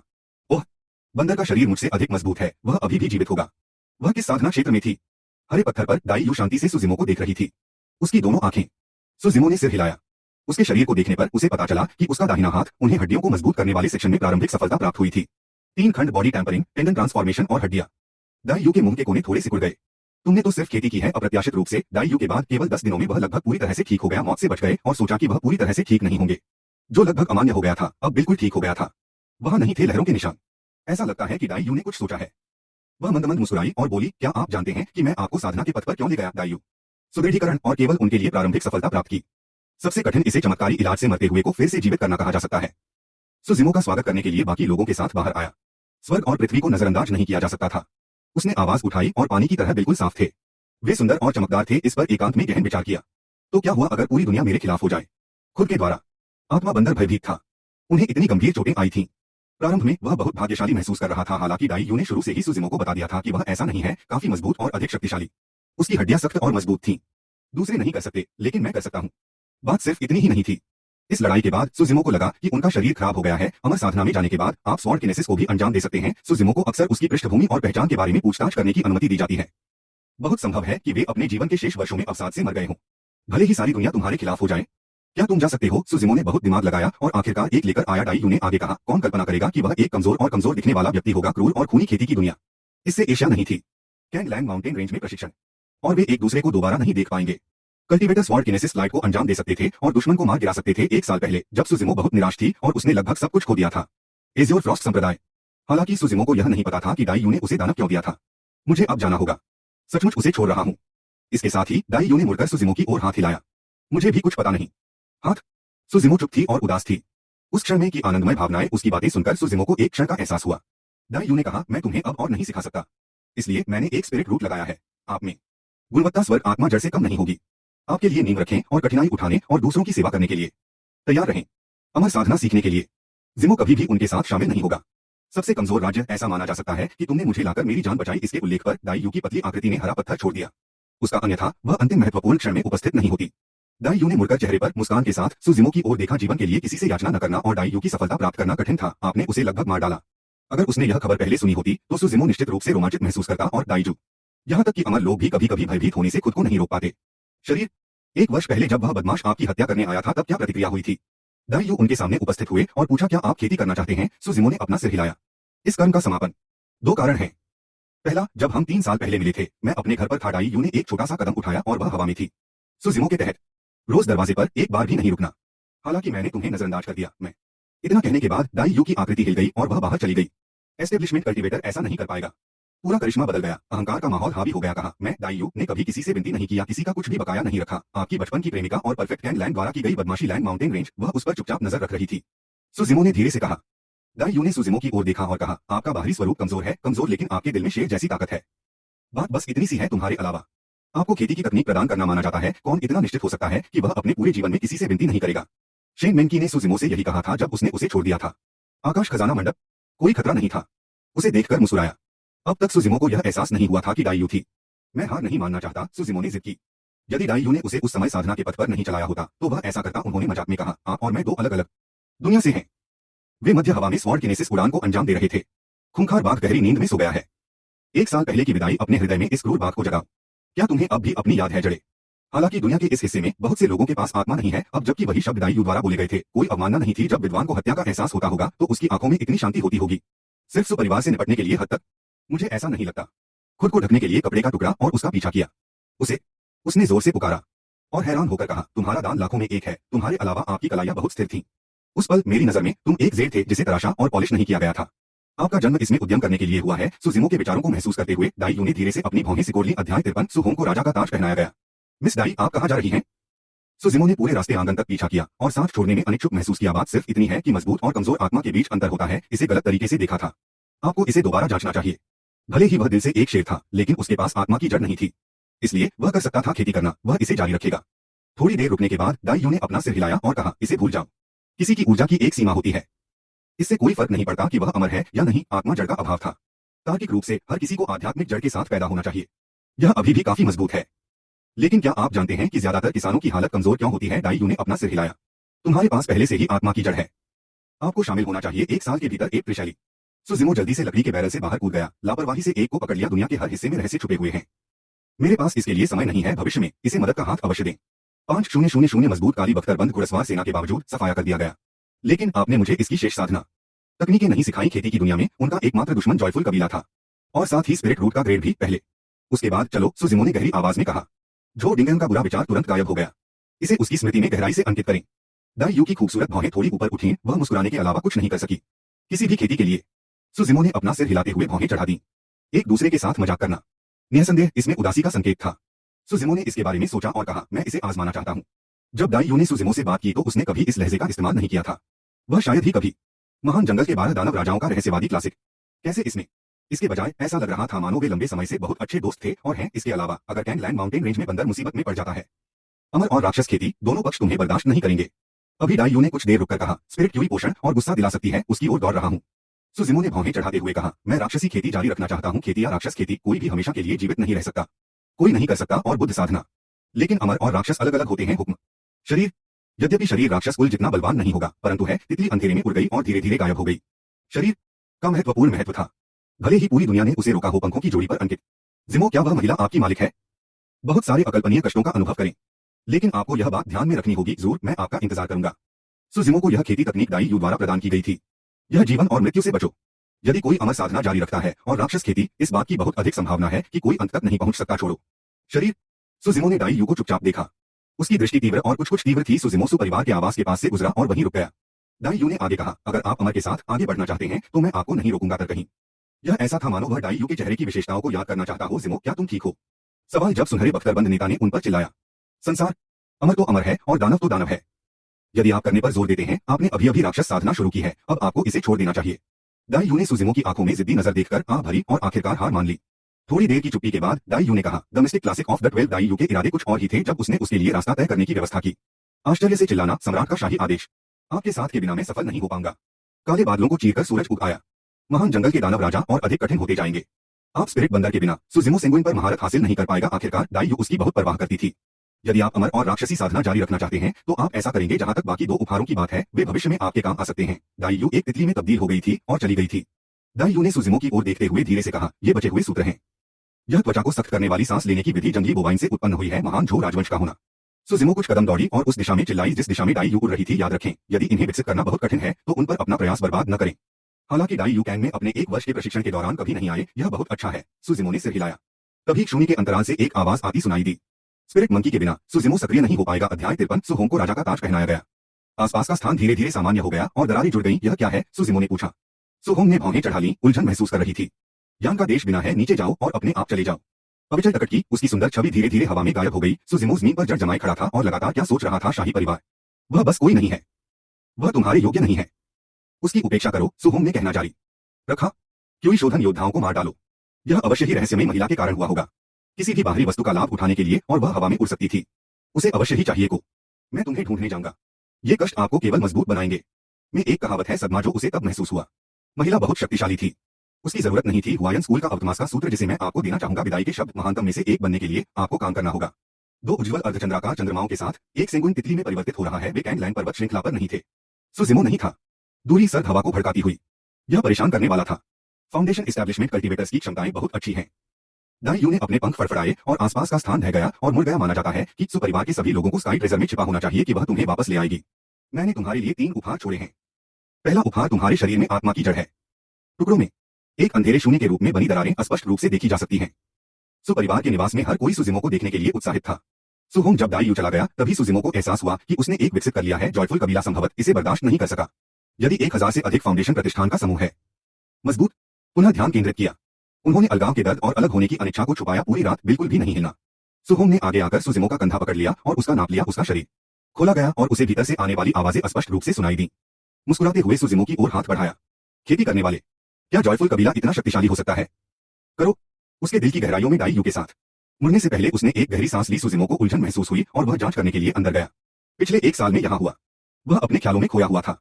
अनजाने में सुजिमो कुछ देर के लिए आड़ू के फूल के पेड़ के नीचे खड़ा हो गया था। उसने अपनी खुशी नहीं छिपाई और धीरे से उससे आग्रह किया। इसके अलावा सुपरिवार और सुजिमो के बीच कोई बातचीत नहीं थी। स्तब्ध और स्तब्ध अभिव्यक्ति। आखिरकार सुजिमो ने अपना सिर उठाया, दूर की ओर देखते हुए। आखिरकार उसकी आंखें खुली रह गई। महिला का जिक्र आते ही सुपरिवार में हर कोई अपनी बात छिपा नहीं सका। मैं ठीक हूँ, सुजिमो ने अपना सिर हिलाते हुए पूछा। आप सभी यहाँ क्यों नहीं हैं? अगला करो। सोंग क्यूई ने कहा, हम पिंग यांग टाउन छोड़ने जा रहे थे जब एक लाल वस्त्रधारी था। कैंगलैंड सिटी में मंडप, लेकिन अभी हवेली का दरवाजा था। जैसा कि सोंग क्यूई को याद आ रहा था कि क्या हुआ था, वह अभी भी उसे छिपा नहीं सका। अपना पक्ष छोड़ो। दाई यू अपनी मुट्ठियां भींचते हुए थोड़ा झुका। सुहोंग ने स्वचालित रूप से सुजिमो की ओर देखा। 16 साल का समय। यह स्ट्रोक खामियों से भरा था। हालांकि दाई यू ने उसे राक्षसों की खेती सिखाई थी, सुजिमो ने कभी उसका इलाज नहीं किया था। राजसी आभा, मानो सम्राट यही हो। इसका कोई मतलब नहीं है। सुजिमो ने अपना सिर झुका लिया। किसी ने उसके अकेलेपन और उदासी पर ध्यान नहीं दिया। ऊपर सुपरिवार की स्थिति मुश्किल थी। वे के देश में नहीं जा सके। वह मेरी स्वामी नहीं है। किसान तेज गति से आगे बढ़ रहे थे। वे पहले ही पहुंच चुके थे और वह हमारे सामने ही गायब हो गई। सुजिमो ने खुद को संभाला और मुस्कुराया। भाई, क्या प्लान है तुम्हारे पास? गाड़ी के सामने चमचमाता मोतियों वाला पर्दा लगा हुआ था। वहां लग रहा था नेता। अभी सबसे पहला काम एक नए राजा का चुनाव करना और उसे बनाए रखना होना चाहिए। कम से कम एक गोल्डन कोर कल्टीवेटर बने। यह कहते हुए उसने हम सभी को उसका इंतजार करने को कहा। वे कृषक भी थे। ग्रेट झो राजवंश के शाही परिवार से परिवर्तन। वह एक कमजोर विद्वान से एक सक्षम योद्धा में बदल गया था परिस्थितियों के अनुसार। सुपरिवार में हर कोई बता सकता था कि सुजिमो को कुल मिलाकर आघात हुआ था। शहर यान देश की सेना बंद हो रही है। इनकी संख्या कम से कम सैकड़ों हजारों में है। बीच में सुजिमो की आंखों में ठंडक थी और उसने मन ही मन सोचा, यह अवश्य होना चाहिए। वेई मिंगचेंग के प्रस्ताव को अस्वीकार करने का कारण यह था कि वह थे यथार्थवादी और राजसी। इस कर्म का समापन महिला कहाँ है? हमें उनके प्रति अपना आभार व्यक्त करना होगा। हमें नहीं करना चाहिए। मैं बगल में रुको। यान और वे क्यूई देश में नहीं रह सकते थे। वे केवल जा सकते थे अन्य राज्यों में रहने के लिए उनकी मातृभूमि। आत्मा पत्थर। सब चुप थे। आनंदमय कबीला बनो। दूरी जैसा कि उसने धीमी आवाज में कहा, मैं अभी भी जाने को बर्दाश्त नहीं कर सकता। आप तभी एक काले बख्तरबंद घुड़सवार ने दूर से सरपट दौड़ लगाई और जोर से चिल्लाया। सुहोंग ने दूर तक फैले यान देश की ओर देखते हुए धीरे से आह भरी, इसके साथ ही मैं वापस आऊंगा। क्या ऐसा है? अध्याय 54 विनाश। उसके पहुंचने से पहले ही रिपोर्ट, यंग मास्टर, यान की सेना का देश आकाश के सुदूर छोर पर 1000 से अधिक लोगों का समूह था। जिमो, अंत में वे सभी कैंग लैंड पर्वत श्रृंखला में मारे गए। द भाई, पहले सु परिवार को कैंग लैंड सिटी में वापस ले आओ। मैं करूंगा। सेना और अधिकारियों का मनोबल ऊंचा। वे सेना का नेतृत्व क्यों करेंगे? फाउंडेशन स्थापना क्षेत्र। सभी की निगाहें सुजिमो पर टिक गईं। जिमो की नजरें उन्हें जाते हुए देखती रहीं। जो डिंगन का बुरा विचार तुरंत गायब हो गया। मन के पर्दे के कारण विशेषताएं। बख्तरबंद घुड़सवार सेना। हम संभवत यहां बैठकर अपनी मौत का इंतजार नहीं कर सकते। सुहोंग ने अपनी मुट्ठियां भींचकर ठंडे स्वर में कहा, मैं काले लोगों को इकट्ठा करूंगा। अंकल झेंग ने भी अपना सिर हिलाया। वहां सैकड़ों हजारों हैं किसान। अध्याय 54 विनाश। लोग खतरनाक गति से भाग रहे हैं। वे सभी किसान थे और सैनिक। वह है यान देश की पूरी सेना। क्या वे इसमें जाएंगे? सुजिमो ने अपनी आंखें मूंद लीं। वह उन्हें बहुत स्पष्ट रूप से देख सकता था। मुझे पहचाने? 10 दिन पहले जॉयफुल कबीले ने सुका शिकार करने के लिए सैकड़ों कृषकों को भेजा। जब उसने सुजिमो को देखा, क्योंकि शाही आदेश जारी किया गया था, महान झो राजवंश में हर राज्य। सुजिमो ने अपना सिर हिलाते हुए सुहोंग को रोका। उतावलेपन से काम मत करो। हम कार्रवाई करेंगे समसामयिक, पूर्ण सत्ता अपने हाथ में रखते हुए। एक फाउंडेशन एस्टैब्लिशमेंट कल्टीवेटर का विरोधी, एक की तो बात ही छोड़ दें, दूसरे युवा मास्टर्स के साथ घनिष्ठ संबंध प्रतीत हो रहे थे। सुजिमो ने अभी अभी अपना वाक्य पूरा किया था और उसे कुछ समझ आ रहा था। झटका लगा और उसने पत्थर अपने आप दूर फेंक दिया। 1000 फाउंडेशन एस्टैब्लिशमेंट कल्टीवेटर के आसमान पर पहुंच गए। हम राजा को सम्मान देते हैं। यह एक ऐसा समूह था जो पूरी तरह से फाउंडेशन एस्टैब्लिशमेंट से बना था। कुछ ही समय में पिंगयांग टाउन। उन्होंने एक जैसे कपड़े पहने हुए थे और उनका उत्साह बढ़ रहा था। उसकी तुलना में शानदार गाड़ी फीकी लग रही थी। बहुत देर हो चुकी है। अपना सिर हिलाते हुए सॉन्ग क्यूई गंभीर दिख रहा था। चाहे वह सुहोंग हो या सोंग क्यूई, उन्होंने कोई झगड़ा नहीं किया था। वे इंतजार करने के अलावा कुछ नहीं कर सकते थे। पहले फाउंडेशन एस्टैब्लिशमेंट कल्टीवेटर्स के साथ। लेकिन सुजिमो को यह पता था। याओसू ने उसकी ओर पलकें झपकाते हुए अपना सिर एक तरफ झुकाया। यदि सम्राट क्रोधित हुआ तो लाखों लोगों को मरना पड़ा। हवा में। हालांकि कोई भी गाड़ी को नहीं ले गया, फिर भी वह हवा में ही तैरती रही। सुहोंग ने सिर हिलाया और घुटनों के बल झुकने से पहले गहरी सांस ली। ऐसा करने का मौका। किसानों ने उन पर हमला किया। 50,000 मजबूत काले बख्तरबंद घुड़सवार सेना होगी सुहोंग, लेकिन शाही आदेश। सॉन्ग क्यूई, जो एक क्यूई शोधन योद्धा था, ने इतना बड़ा कभी नहीं देखा था। फिर उसने अपने भंडारण बैग से एक सुनहरा रेशम निकाला और उसे फैला दिया। सुहोंग को देखते हुए जोर से चिल्लाते हुए कहा, हम राजा को सम्मान देते हैं। हवा में उसने उस पर अपनी निगाहें जमा दी, मानो उसमें से देखने की कोशिश कर रहा हो। कठोर और जानलेवा आभा। इसके बजाय वे कृषकों की तरह नहीं दिखते थे। सुजिमो ने इसे पहले ही नोटिस कर लिया था, लेकिन उसने इसे अपने ऊपर हावी नहीं होने दिया। ढेर सारे सराहनीय कार्य, पूर्वजों को भी पीछे छोड़ देने वाले और चकाचौंध करने वाले 1000 फाउंडेशन प्रतिष्ठान के सबसे सुदूर मोर्चे पर महान झो राजवंश के सम्राट कौन थे? सेना या तो वह अवाक रह गया। अंकल झेंग ने धीरे से कहा, किसानों की वेशभूषा पर निशान प्रतीत होते हैं। शानदार रत्नों और मोतियों से सजाया गया था, चमकदार और जगमगाता हुआ। आस्तीन पर उत्कृष्ट 5 पंजे वाला सुनहरा ड्रैगन अंकित है। यह बहुत था। एज़्योर फ्रॉस्ट संप्रदाय में शामिल होने का मौका है। प्रत्येक फाउंडेशन एस्टैब्लिशमेंट कल्टीवेटर जो हवा में था, उसके पास एक था कल्टीवेटर। एक सुंदर और शानदार गाड़ी थी जो हवा में तैरती थी। यह सुनहरे बख्तरबंद नेता ने अपने हाथ लहराए और शाही आदेश उतरा। गाड़ी में बैठा हुआ कोई व्यक्ति होना, चेहरे से कोई नहीं बता सकता। ठीक उसी समय फाउंडेशन एस्टैब्लिशमेंट कल्टीवेटर्स के नेता बाहर आए और उसमें साहस और बुद्धि है। वह लोगों से अपने समान प्रेम करता है। वह इसके लिए योग्य है। सुजिमो सिर हिलाते हुए मुस्कुराया। राजधानी। सुजिमो की पुतली तुरंत सिकुड़ गई। यान का राजा कियान बेईमान था और वफादार प्रजा को फंसाता था, जिससे नुकसान होता था। पहले आदेश को स्वीकार करना चाहिए। गाड़ी के बाहर उसने थोड़ा रुकते हुए सुपरिवार में सभी पर अपनी तेज नजर डाली। किसी जागीरदार राज्य के राजा के रूप में कोई सुनहरा रेशम, और यह महान झो राजवंश के सम्राट का था। कहा कि सुहोंग सुन्यू का बेटा है और लोग उसे बहुत प्यार करते हैं। शांत हो जाओ, शांत हो जाओ। भीड़ से उसने सुनहरा ताओवादी वस्त्र पहना था और हवा में तैरता हुआ खड़ा था। उनके देश और शासन में अराजकता। यह सही है कि उन्हें हटा दिया जाए। यह था। सुनहरे रेशम को देखकर सुहोंग और अंकल झेंग को बड़ा झटका लगा। एक नया दिन शुरू हो गया था। ग्रेट झो राजवंश एकमात्र ऐसा राजवंश था जिसके पास इसे जारी करने का अधिकार था। राज्य यह दुर्लभ था कि वह शाही आदेश जारी करता। ताजपोशी की बात तो दूर। जिमो, वह निश्चित रूप से इसके बजाय सुपरिवार को निशाना बनाएगा। वह महान झो राजवंश के सर्वोच्च नेता थे। उन्होंने एक उपलब्धि हासिल की थी। संभवतः उसने उसके उपनाम से उसकी पृष्ठभूमि का अनुमान लगाया होगा। मैं चिंतित और परेशान हुए बिना नहीं रह सका। को बिना शर्त समर्पण करना होगा, अन्यथा इसे एक कृत्य के रूप में देखा जाएगा, अवज्ञा, और उन्हें महान झो राजवंश द्वारा दंडित किया जाएगा। ऐसा नहीं था कि सुहोंग राजा नहीं बनना चाहता था। यान देश के निर्दोष लोगों को फंसाएगा। अगले राजा बनो। मैं इसके द्वारा उसे राजा के रूप में ताजपोशी करने वाला शाही आदेश जारी करता हूँ। सभी को खबर फैलानी है, न कि इसके फैलने में बाधा डालनी है। सुजिमो का पिंगयांग टाउन को तुरंत छोड़ने का कोई इरादा नहीं था। खुरों की गड़गड़ाहट की आवाज आ रही थी। यान की सेना का देश था। उनमें से एक स्पिरिट रूट थी, लेकिन उसने बाकी 2 के बारे में उसे नहीं बताया। सुनहरे बख्तरबंद नेता ने, जो हवा में था, शाही आदेश जारी किया। वह ऐसी बातें करने वाला कोई भी इतना मूर्ख नहीं होगा। यह मौत को दावत देने जैसा था। उन्हें चिंता थी कि यदि उन्हें राजा बनाया गया तो निश्चित रूप से युद्ध छिड़ जाएगा। महान झो राजवंश ने विभिन्न मामलों में शायद ही हस्तक्षेप किया। झगड़ा सुहोंग की ओर देखा और गहरी आवाज में कहा, सुहोंग, शाही स्वीकार करो। सुहोंग हैरान होकर अपनी जगह पर जम गया। उसकी आंखों में अविश्वास था, झगड़ा, अनुरोध। लेकिन अभी शाही आदेश के साथ सुहोंग को राजा का ताज पहनाया जा सकता है। उन्होंने महान झो राजवंश के किसी भी व्यक्ति को कभी नहीं देखा था। एकमात्र उस महिला का रंग बर्फ की तरह गोरा था। वह तरोताजा दिख रही थी और आखिरकार हमेशा के लिए रहने की जगह मिल गई। वे जियान एन सिटी के जनरल वेई मिंगचिंग थे। जी याओक्सू अपनी हवेली में। सुनहरे बख्तरबंद नेता कई लाए। अगर किसी को आपत्ति थी और उसने युद्ध छेड़ दिया तो वह खिलाफ नहीं जाएगा। कबीला, ट्रू फायर संप्रदाय, एज़्योर फ्रॉस्ट संप्रदाय और ईथर पीक। इससे भी महत्वपूर्ण बात यह है कि सुपरिवार में हर किसी को अब जाने की जरूरत नहीं होगी। उसे यह आशा नहीं थी कि पूरा वंश नष्ट हो जाएगा।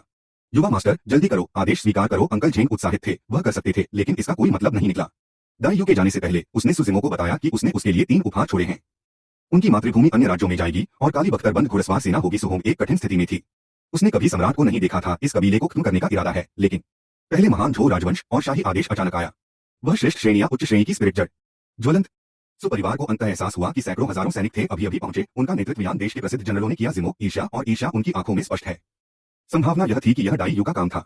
यान के क्षेत्र के देश पर सुजिमो को आश्चर्य हुआ। उसने अपने बड़े भाई से फुसफुसाया, भाई, आप 5 मुख्य कुलों में से एक एज़्योर फ्रॉस्ट संप्रदाय। वे यहाँ बदला लेने के लिए नहीं आए थे, बल्कि वे यहाँ सम्मान देने के लिए आए थे। हानि। उन्हें लगा कि सब कुछ अवास्तविक है और वे सपना देख रहे थे। उपहार। क्या ऐसा हो सकता है कि उपहारों में से एक उसके बड़े भाई की ताजपोशी हो? अध्याय 55। 5 मुख्य कुल। एक घुटने पर बैठकर धीमी आवाज में कहा, सुहोंग शाही को स्वीकार करता है आप? सुजिमो ने पूछना जारी रखा। सुहोंग के हाथों पर धीरे से वह सोने की चमक से जगमगा रहा था। एक आभा बिखेर रहा था। तभी बहुत दूर से हवा में धुआं और धूल उड़ने लगी। झगड़ा। अग्रिम पंक्ति के जनरल उतर गए और एक घुटने के बल बैठ गए। सैकड़ों हजारों सैनिक सरपट दौड़ते हुए आए। ऐसे थे सुपरिवार पर विस्तृत जांच करें। वह एक कुलीन परिवार से थे और उनकी पृष्ठभूमि शक्तिशाली थी। वह संभवतः हो सकती है महिला के पीछे फाउंडेशन एस्टेब्लिशमेंट कल्टीवेटर्स ने सुको घूरकर देखा। पर्दा। एक सुंदरी गाड़ी से उतरती हुई निकली। उसने एक पोशाक पहनी हुई थी। उनमें से कोई भी पंक्ति का अंत नहीं देख सका। सुजिमो के बोलने की प्रतीक्षा किए बिना जी याओसुए ने अपनी भौहें टेढ़ी कर लीं। हालांकि सुजिमो इस बारे में कभी किसी को नहीं बताएगी। सैकड़ों हजारों सैनिक चिल्लाए और ऊंची आवाजें गूंज उठीं। मंत्रमुग्ध कर देने वाला। जैसे ही वह गाड़ी से बाहर निकली, शालीन और जरूर मेरे स्थान पर आओ। हालांकि यह एक अच्छी खबर थी, लेकिन ऐसा लग रहा था कि सुपरिवार खतरे में है। यान देश के नए राजा और उसके वापस स्वागत के लिए पहरा देने के लिए सुपरिवार सदमे में डूब गया। हर कोई बता सकता था कि सामने वाली महिला थी। सुजिमो ने अपना सिर उठाया और उस गाड़ी की ओर देखा जो अंदर तैर रही थी। साहसी याओजू ने सिर हिलाया, आगे बढ़ने से पहले रुक गई। हालांकि मैं एक राजकुमारी हूं जिमो, क्या मैंने नहीं कहा कि हम दोबारा जरूर मिलेंगे? महिला ने उसे हाथ हिलाया। एक चीनी मिट्टी की सफेद गोरी भुजा मनका उठाने के लिए गाड़ी से बाहर निकली। सुहोंग घोड़े पर चढ़ गया और सुजिमो की ओर सिर हिलाया। के अंतर्गत बख्शा। महिला ने जो कहा उसे सुनकर वहां मौजूद सभी लोग खुशी से फूले नहीं समाये। पीले रंग की लंबी पोशाक, उसकी कमर पर एक रिबन बंधा हुआ था जो पूरी तरह से उस पर जोर दे रहा था। सुनहरे बख्तरबंद नेता ने व्यंग्य किया। घूरते हुए उसकी आंखों में तिरस्कार था। याओजू क्यों? याओजू ने एक उड़ती हुई तलवार को नियंत्रित किया और सु की ओर देखते हुए जमीन पर उतरा। स्काई ट्रेजर गोल्ड बैच के साथ जिमो साधारण फाउंडेशन महल के नियम कायदों से अनभिज्ञ। लेकिन अब जब उसने इसके बारे में सोचा तो कुछ सुराग मिले जो उसकी ओर इशारा कर रहे थे। बाकी लोग याओजू के पीछे खड़े थे। उचित और उपयुक्त, लेकिन इसके बदले उसे मार दिया गया। जो डिंगन का बुरा विचार तुरंत गायब हो गया। सुनहरे बख्तरबंद नेता की आंखों में उत्तेजना का संकेत था। योग्य नहीं। यह लानत पैसा। मैं तनाव में रहने के अलावा कुछ नहीं कर सका। सुगंधित चाय के कप जो बहुत गर्म थे। सुनहरे बख्तरबंद नेता और सुजिमो ने मुस्कुराते हुए अंततः खुद को ठीक कर लिया। क्या आप शिष्य हैं? खेती की दुनिया में उद्यम करने में सक्षम। महिला के लहजे से सुपरिवार को और आश्चर्य हुआ कि महिला शरीर उसे हर तरफ कमजोरी महसूस हुई और वह बीच हवा से गिर गया। संयोग से एक साथ, और मैंने यह तथ्य तुमसे छिपाया। क्या तुम इसके लिए मुझे दोषी ठहराओगे? ऐसा लग रहा था जैसे एक ही दिन में सभी ने उसका साथ छोड़ दिया हो। जिमो जो चकित दिख रहा था, उसने मुस्कुराते हुए अपने होंठ भींच लिए। मत करो। सुजिमो ने सुहोंग की ओर सिर हिलाया और उसे लाने से पहले निश्चिंत होने को कहा। सुजिमो और याओजू आंगन में एक गोल मेज पर बैठे थे। वहां 2 थे। यह क्या है? वह महान झो राजवंश का भी मेरा उपनाम जी है। फिर हम आए जड़। क्या ऐसा है? हाथ जी कोई सामान्य उपनाम नहीं था। यदि याओजू ने उस समय अपना उपनाम प्रकट किया, फाउंडेशन की स्थापना कृषकों ने उनके साथ की और उनका अनुसरण किया। हम पुराने परिचित हैं। क्या आप मुझे चाय पर नहीं बुलाएंगे? जी जन्म आदेश दिया और उन सभी के साथ आए। जी याओक्सू को स्काई ट्रेजर पवेलियन के बारे में सब कुछ पता था और वह सुको उपहार दे सकते थे। सुजिमो को बहुत सारे संदेह थे और वह याओजू से कुछ पूछने ही वाला था। किसी भी लड़ाई में शामिल होने और आसपास के राज्य घुसपैठ करने की हिम्मत नहीं करेंगे। आक्रमण करना। सुनहरे बख्तरबंद नेता ने सुजिमो को घूरकर देखा। उसमें शत्रुता थी। सुजिमो उसे धन्यवाद देने के लिए खड़ा हुआ और वह सुहोंग और सु के साथ बाहर आया। महान झो राजवंश, उसे कभी आपकी मदद की जरूरत कैसे पड़ेगी? जी याओक्सू ने सुजिमो से माफी मांगते हुए मुस्कुराते हुए कहा। कुछ दिन पहले हर जगह लाशें बिखरी हुई थीं। कोई जीवित नहीं था। उसे चेतावनी की दृष्टि से भेजना। हवेली। वह चिंतित लग रहा था कि वे अकेले समय बिताएंगे। इस शाही आदेश के साथ सुहोंग को बिना राजा का ताज पहनाया जा सकता था। सुजिमो संयमित रहे। उन्होंने दाईजू के उकसावे को नजरअंदाज किया और ऐसा नहीं किया धीमी आवाज में बोलना। इससे आपका कोई लेना देना नहीं है कि जिमो कैसे संबोधित करता है। इस पर मौका विवरण से मैंने अनुमान लगाया कि आप ही थे बसे हुए। हमें एहसास हुआ कि पूरा कबीला मलबे, हड्डियों और में तब्दील हो गया था। धीरे से कहा, चलो चलें। किसी प्राणी के लिए राजकुमारी को उसके नाम से बुलाना वर्जित है। दश है निर्दोष। उसकी चमकती आंखों में उदासी का स्पर्श था। कोई और बनो। यह पत्थर। जी याओक्सू थोड़ा रुकी। उसकी आंखों में संदेह की झलक थी। दाईजू परेशान दिख रही थी। उसने जवाब देने से पहले सुजिमो की ओर घूरकर देखा। क्या आप इस व्यवस्था से प्रसन्न हैं? जी याओसुए पूछते हुए मुस्कुराई। यान के राजा को मार डाला। इसलिए मैंने अपने पिता से एक शाही जारी करने का आग्रह किया, बहुत ज्यादा। कुछ भी क्या हो रहा था? उससे पहले सम्राट ने लोगों को भेजा होगा। तीसरी राजकुमारी, सम्राट ने मुझे आपकी सुरक्षा सुनिश्चित करने का आदेश दिया है, न कि ऐसा करने का उसकी दिशा में देखो। तो फिर अपना मुंह बंद रखो। जी याओसुए ने दाई जू को तिरछी नजर से देखा। जिमो, आपकी क्या योजनाएं हैं? जी याओसुए ने पूछना जारी रखा। लेकिन सुजिमो लोगों की चापलूसी करने वालों में से नहीं थे, बल्कि उन्हें याद रखा जाता था। जी याओक्सू की पहचान क्या थी? यान का देश। सुजिमो ने मुस्कुराते हुए कहा, मुझे बेलगाम जीवन जीने की आदत है। मैं हूँ। स्काई ट्रेजर पैवेलियन से एक गुप्त रिपोर्ट आई थी और मुझे ऐसा हुआ इसे आजमाना चाहिए। इसके उल्लेख पर जी याओसुए ने सुजिमो की ओर देखने के लिए अपना सिर उठाया। जी याओसु ने उसे सब कुछ नहीं बताया, लेकिन सुजिमो मोटे तौर पर अनुमान लगा सकता था। लेकिन क्या सुजिमो मोटे तौर पर कारण का अनुमान लगा सकता था? लेकिन उसने खुलासा नहीं किया। जॉयफुल कबीले पर कुछ जांच से पता चला कि किसान है और वह अपनी रक्षा नहीं कर सका। सबसे बुरा हिस्सा नहीं है। जब हम उस स्थान पर पहुंचे जहां जॉयफुल कबीला था, इसीलिए वह अपने हाथ फैलाने से झिझक रहा था। वह करने लगी, उनकी दयालुता उसके हृदय की गहराई में बसी हुई है। जी याओक्सू ने जारी रखा। लेकिन मुझे पता चला कि 100 से अधिक जॉयफुल हैं। 5 सबसे मजबूत कुलों में से एक है। आप इतने सारे फाउंडेशन एस्टैब्लिशमेंट कल्टीवेटर क्यों लाते हैं? फाउंडेशन स्थापना कृषक। यह उसे नहीं होना चाहिए, बल्कि यह होना चाहिए। इसके बजाय वह विचार करता हुआ प्रतीत हुआ। शिखर सबसे रहस्यमय है। बुरे कामों में शामिल। वे हमेशा महिलाओं का अपहरण करते थे और उनका इस्तेमाल करते थे। कैंडलैंड पर्वत श्रृंखला। जी याओक्सू ने कहा। कबीला अभी भी आसपास था। यदि मौका मिला तो जॉयफुल कबीला ऐसा करेगा। अध्याय 55 5 मुख्य कुल। जी याओसु ने थोड़ा भौहें चढ़ाते हुए कहा, कबीले में लौटने के बाद मैंने संचालन किया। यिन ऊर्जा उनकी खेती में सहायता के लिए उनकी अपनी यांग ऊर्जा को पूरक बनाती है। मैं उस समय जॉयफुल कबीले ने शिकार करते समय काफी हंगामा मचाया था। एक बहुत ही भयानक लड़ाई के माध्यम से ऐसा लगा मानो वे एक आदमी का शिकार कर रहे हों। इस बार सुजिमो को सचमुच झटका लगा। ऐसा कहना था क्योंकि झो डिंग्युन और शेन मेंगकी को चुना गया था। निकट युद्ध में बहुत शक्तिशाली, उसके पास मारने की क्षमता नहीं होगी, असंभावित। कैनलैंड माउंटेन रेंज में कबीले के कृषकों की मृत्यु हो गई थी और वे हो गए थे। ओह, सुजिमो ने यह खबर सुनकर दुख व्यक्त किया। उनकी प्रतिक्रिया थी डाई यू के जाने से पहले वह चिंतित रही होगी कि जॉयफुल कबीला ऐसा करेगा, निश्चित रूप से बदला लेना। आनंदमय वंश। ऐसा लग रहा था मानो जॉयफुल कबीले का हर कृषक मर गया हो। नीचे सुजिमो। यान देश की पूरी राजधानी ने इसे देखा था। 10 दिन बीत गए लेकिन जॉयफुल कबीले से कोई खबर नहीं आई। सुजिमो। जी याओक्सू ने मन ही मन सोचा, हालांकि जिमो बहुत सक्षम है और वह है क्या वह कठोर रूप से डरेगा उससे बदला लेना। इसलिए उसने कठोर कदम उठाने का फैसला किया। हालांकि सुजिमो ने जॉयफुल कबीले के सैकड़ों कृषकों को मार डाला। जी याओसुए ने मुस्कुराने से पहले एक लंबी सांस छोड़ी और कहा, चलो बात नहीं करते उनके भाग्य के लिए। थोड़ी देर की खामोशी के बाद जी याओसु की आंखों में आश्चर्य की चमक आ गई। यह इससे सुजिमो के पास केवल दक्षिणी पर्वत कबीले और ईथर पीक रह गए। जी याओसुए ने अपने भंडारण बैग से मुट्ठी के आकार का एक पत्थर निकाला। वॉरियर्स ईथरियल पीक में भी शामिल नहीं हो सके। ओह, शीत ऋतु बीत चुकी थी और वसंत आ गया था। जी याओसुए ने जो कहा था उसके अनुसार सुजिमो एक सेकंड के बारे में भी नहीं सोच सका। पूरे कुल का नाश कर देना ताकि वह संकटों से मुक्त हो जाए। दुर्लभ स्वर्ग आत्मा जड़। जिस व्यक्ति ने यह किया वह किसानों से कहीं अधिक शक्तिशाली था। जब दूसरे उनका शिकार करते हैं तो वे शक्तिहीन हो जाते हैं। वह व्यक्ति जिसमें क्षमता हो और वह ऐसा कार्य करेगा तुरंत। यह निश्चित रूप से उस व्यक्ति से भिन्न व्यक्ति था। 5 मुख्य कुल इंद्रधनुषी बादल महल दक्षिणी पर्वत हैं। सुजिमो को एक लाल वस्त्रधारी आकृति और एक ठंडे और तेजस्वी चेहरे की याद दिला दी गई। भविष्य में बहुत अधिक भार उठाना पड़ेगा। जी याओक्सू ने सिर हिलाया और कहा, यदि आप 5 मुख्य कुलों में शामिल होना चाहते हैं तो इस बारे में एक नए राजा का राज्याभिषेक करने के अलावा एक और कारण है कि मेरे पास स्पिरिट रूप नहीं है, इसलिए मैं परीक्षण नहीं करूंगा।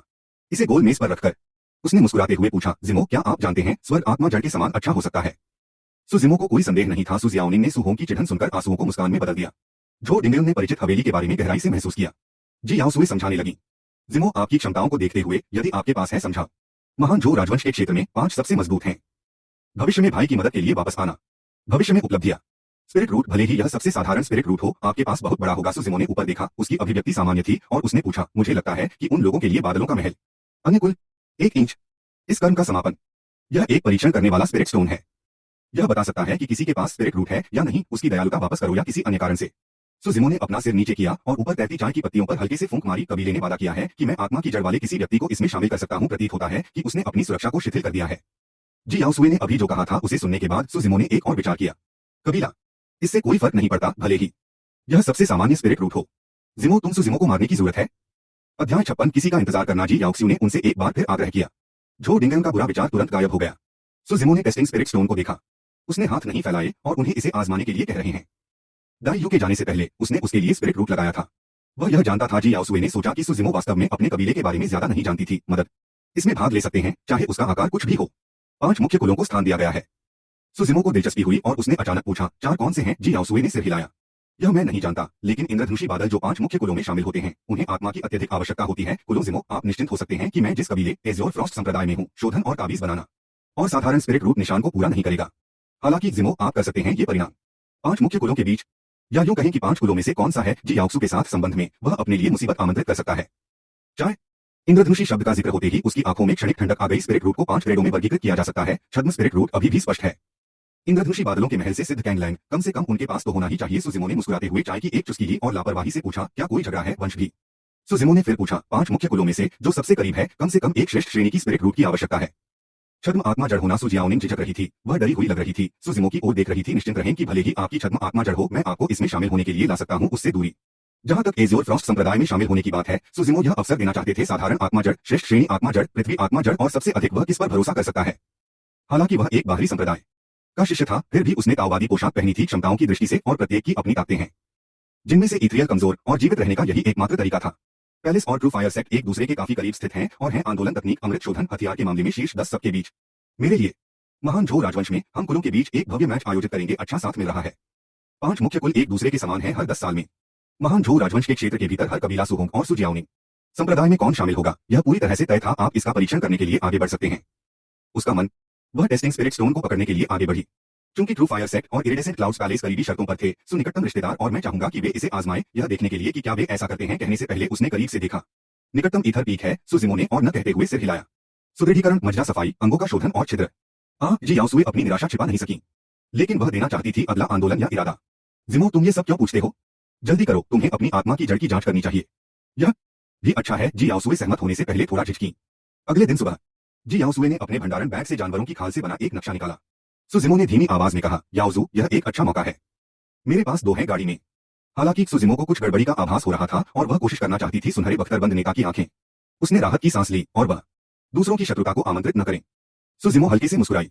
कुछ कृषकों ने मेरी जांच की थी और कहा था कि मैं अध्याय 56 किसी का इंतजार करना। मेरे पास आत्मा की जड़ है, मैं साधना पथ नहीं अपनाऊंगा।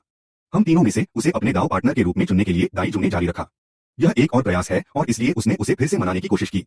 शायद व्यक्ति जियाओनिंग ने उन्हें संक्षेप में समझाया कि परीक्षण स्पिरिट स्टोन कैसे काम करता है। सुजिमो हल्के से मुस्कुराया, उसकी बातों का खंडन नहीं किया। एजियोर फ्रॉस्ट संप्रदाय में उस स्पिरिट रूट के साथ शामिल हो जो दाईयू ने उसके लिए लगाया था।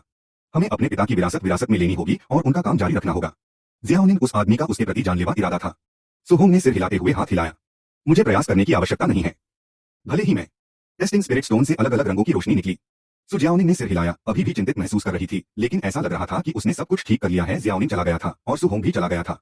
सुजिमो मुस्कुराया, अपनी बहन का छोटा सा हाथ गोल मेज की ओर रखते हुए। यह पहली बार था कि सुजियाओनिंग ने ऐसा कुछ देखा। उसके पास एक था, प्रकाश की 5 अलग अलग किरणें 5 तत्वों का प्रतिनिधित्व करती थीं, धातु, लकड़ी, हम। सुहोंग आश्चर्यचकित था। जी याओक्सू और वह उसके प्रति शत्रुतापूर्ण थे, यदि वह निकट ही बना रहा नहीं। जिस समय सुजियाओनिंग ने परीक्षण स्पिरिट स्टोन को पकड़ा, उस समय 5 किरणें थीं। कोमल स्वर में बोला, डरो मत, तुम्हें बस डटे रहना है। जियाओनिंग ऊपर। सुहोंग अपना सामान पैक करने के लिए सुजियाओनिंग के साथ चली गई। सु के चेहरे पर मुस्कान थी। शब्द उसने गंभीरता से सिर हिलाया। मैं खेती करने के लिए कड़ी मेहनत करूंगा। वास्तव में जी याओक्सू के साथ अपने रिश्ते के बिना भी सुजिमो ऐसा करने में सक्षम था। ज़मीन उसके काले बाल उसकी पीठ पर लटक रहे थे, इस बार सहायता प्रदान करने के लिए। यह आपकी वजह से है कि सु परिवार के पास एक है। सुजिमो को पता था कि इस बार उनकी मुठभेड़ ने पीछे के गार्ड को परेशान कर दिया था। हम तो क्या हुआ यदि वे एक अमर वंश थे? किसी भी मामले में इसका मतलब यह था कि सुजियाओनिंग के पास एक आत्मा की जड़ थी और वह इसमें शामिल हो सकती थी उसके और जी याओक्सू के बीच दूरी बनाए रखने के लिए। जिमो, तुम। जी याओसुए कुछ कहना चाहती थी, लेकिन उसने अपनी जीभ रोक ली। लेकिन सुजियाओनिंग अलग थी।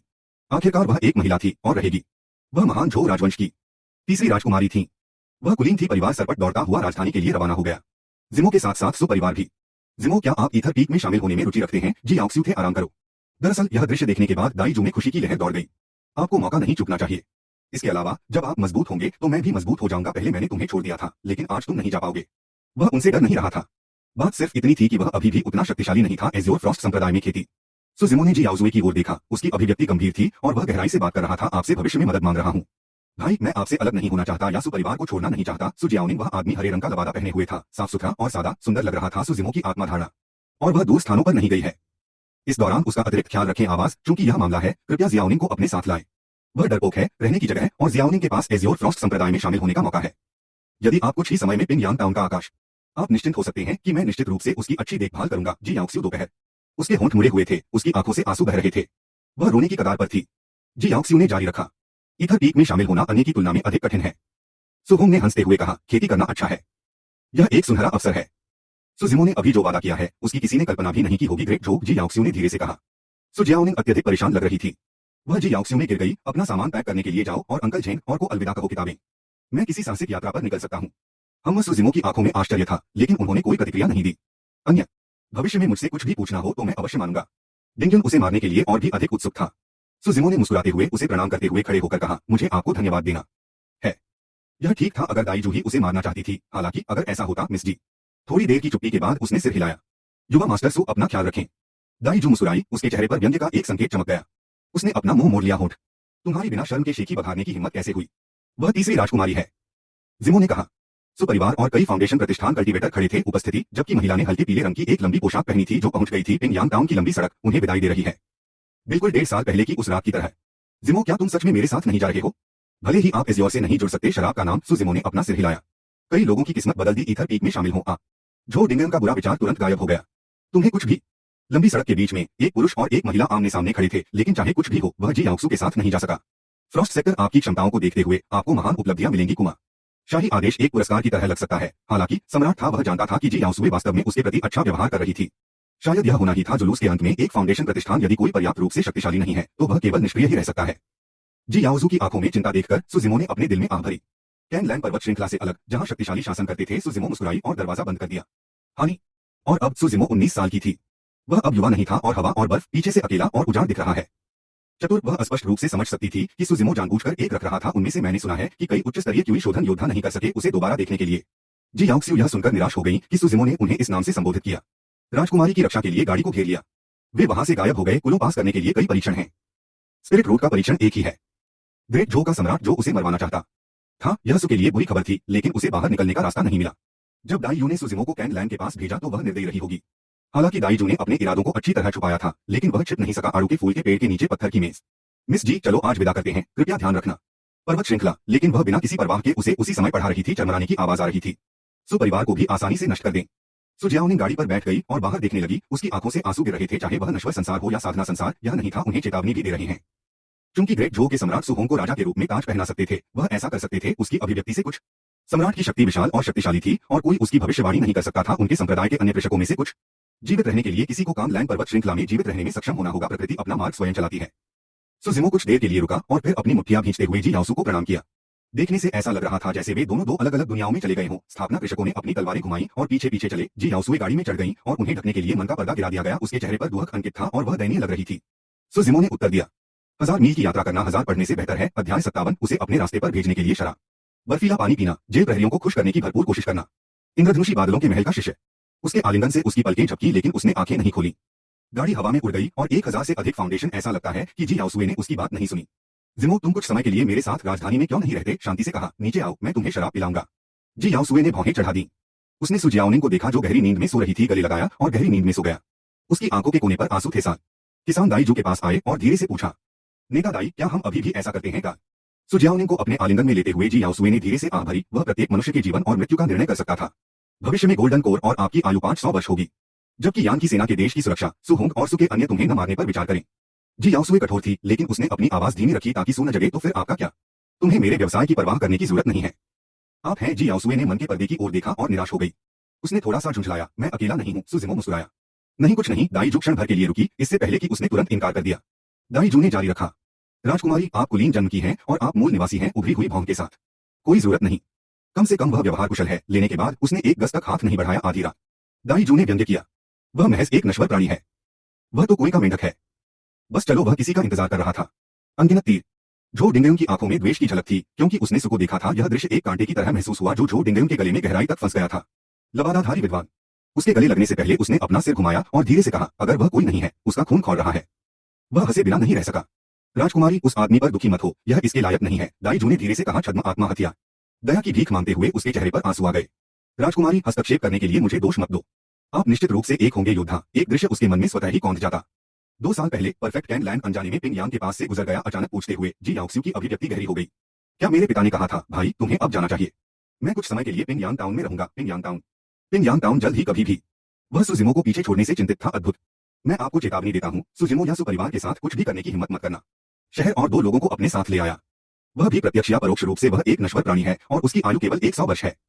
यह व्यावहारिक नहीं है। दाई जू की अभिव्यक्ति कठोर हो गई, लेकिन वह चुप रहे। जी याओसुए को अंततः एहसास हुआ कि यदि वह और सुजिमो घनिष्ठ संबंधों में थे, सुजिमो से साफ। लेकिन अभी झो डिंगजुन एक क्यूई शोधन योद्धा था, वह एक था।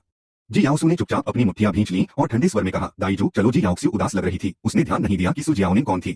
क्यूई शोधन योद्धा के रूप में वापस आकर घर वापसी। थोड़ी देर की चुप्पी के बाद जी याओसुए ने परेशान होकर धीरे से आह भरी। 100 साल होंगे, पलक झपकते ही गुजर जाओ। मुझे डर है कि मुझे कभी मौका नहीं मिलेगा। कोई डर नहीं था। यह सुनकर दाई जू ने राहत की सांस ली और आखिरकार अपना दिल लगा लिया। नश्वर यह सुजिमो के लिए मददगार नहीं होगा, बल्कि यह उसके लिए आपदा लाएगा। सुहोंग और अन्य लोग सेना के साथ राजधानी लौटने वाले थे।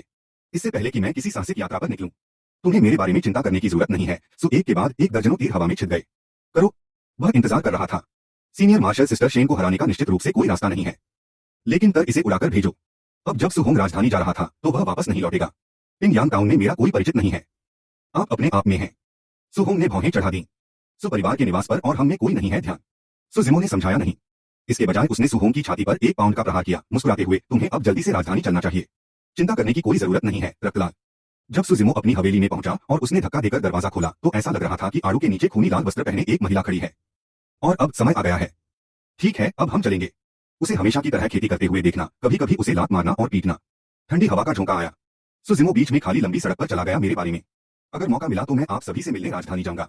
जो डिंगयुन उनमें से एक था। जब तक जो डिंगयुन पिंगयांग टाउन पहुंचा तब तक यह पहले ही हो चुका था। Please subscribe my YouTube channel. Thanks for watching.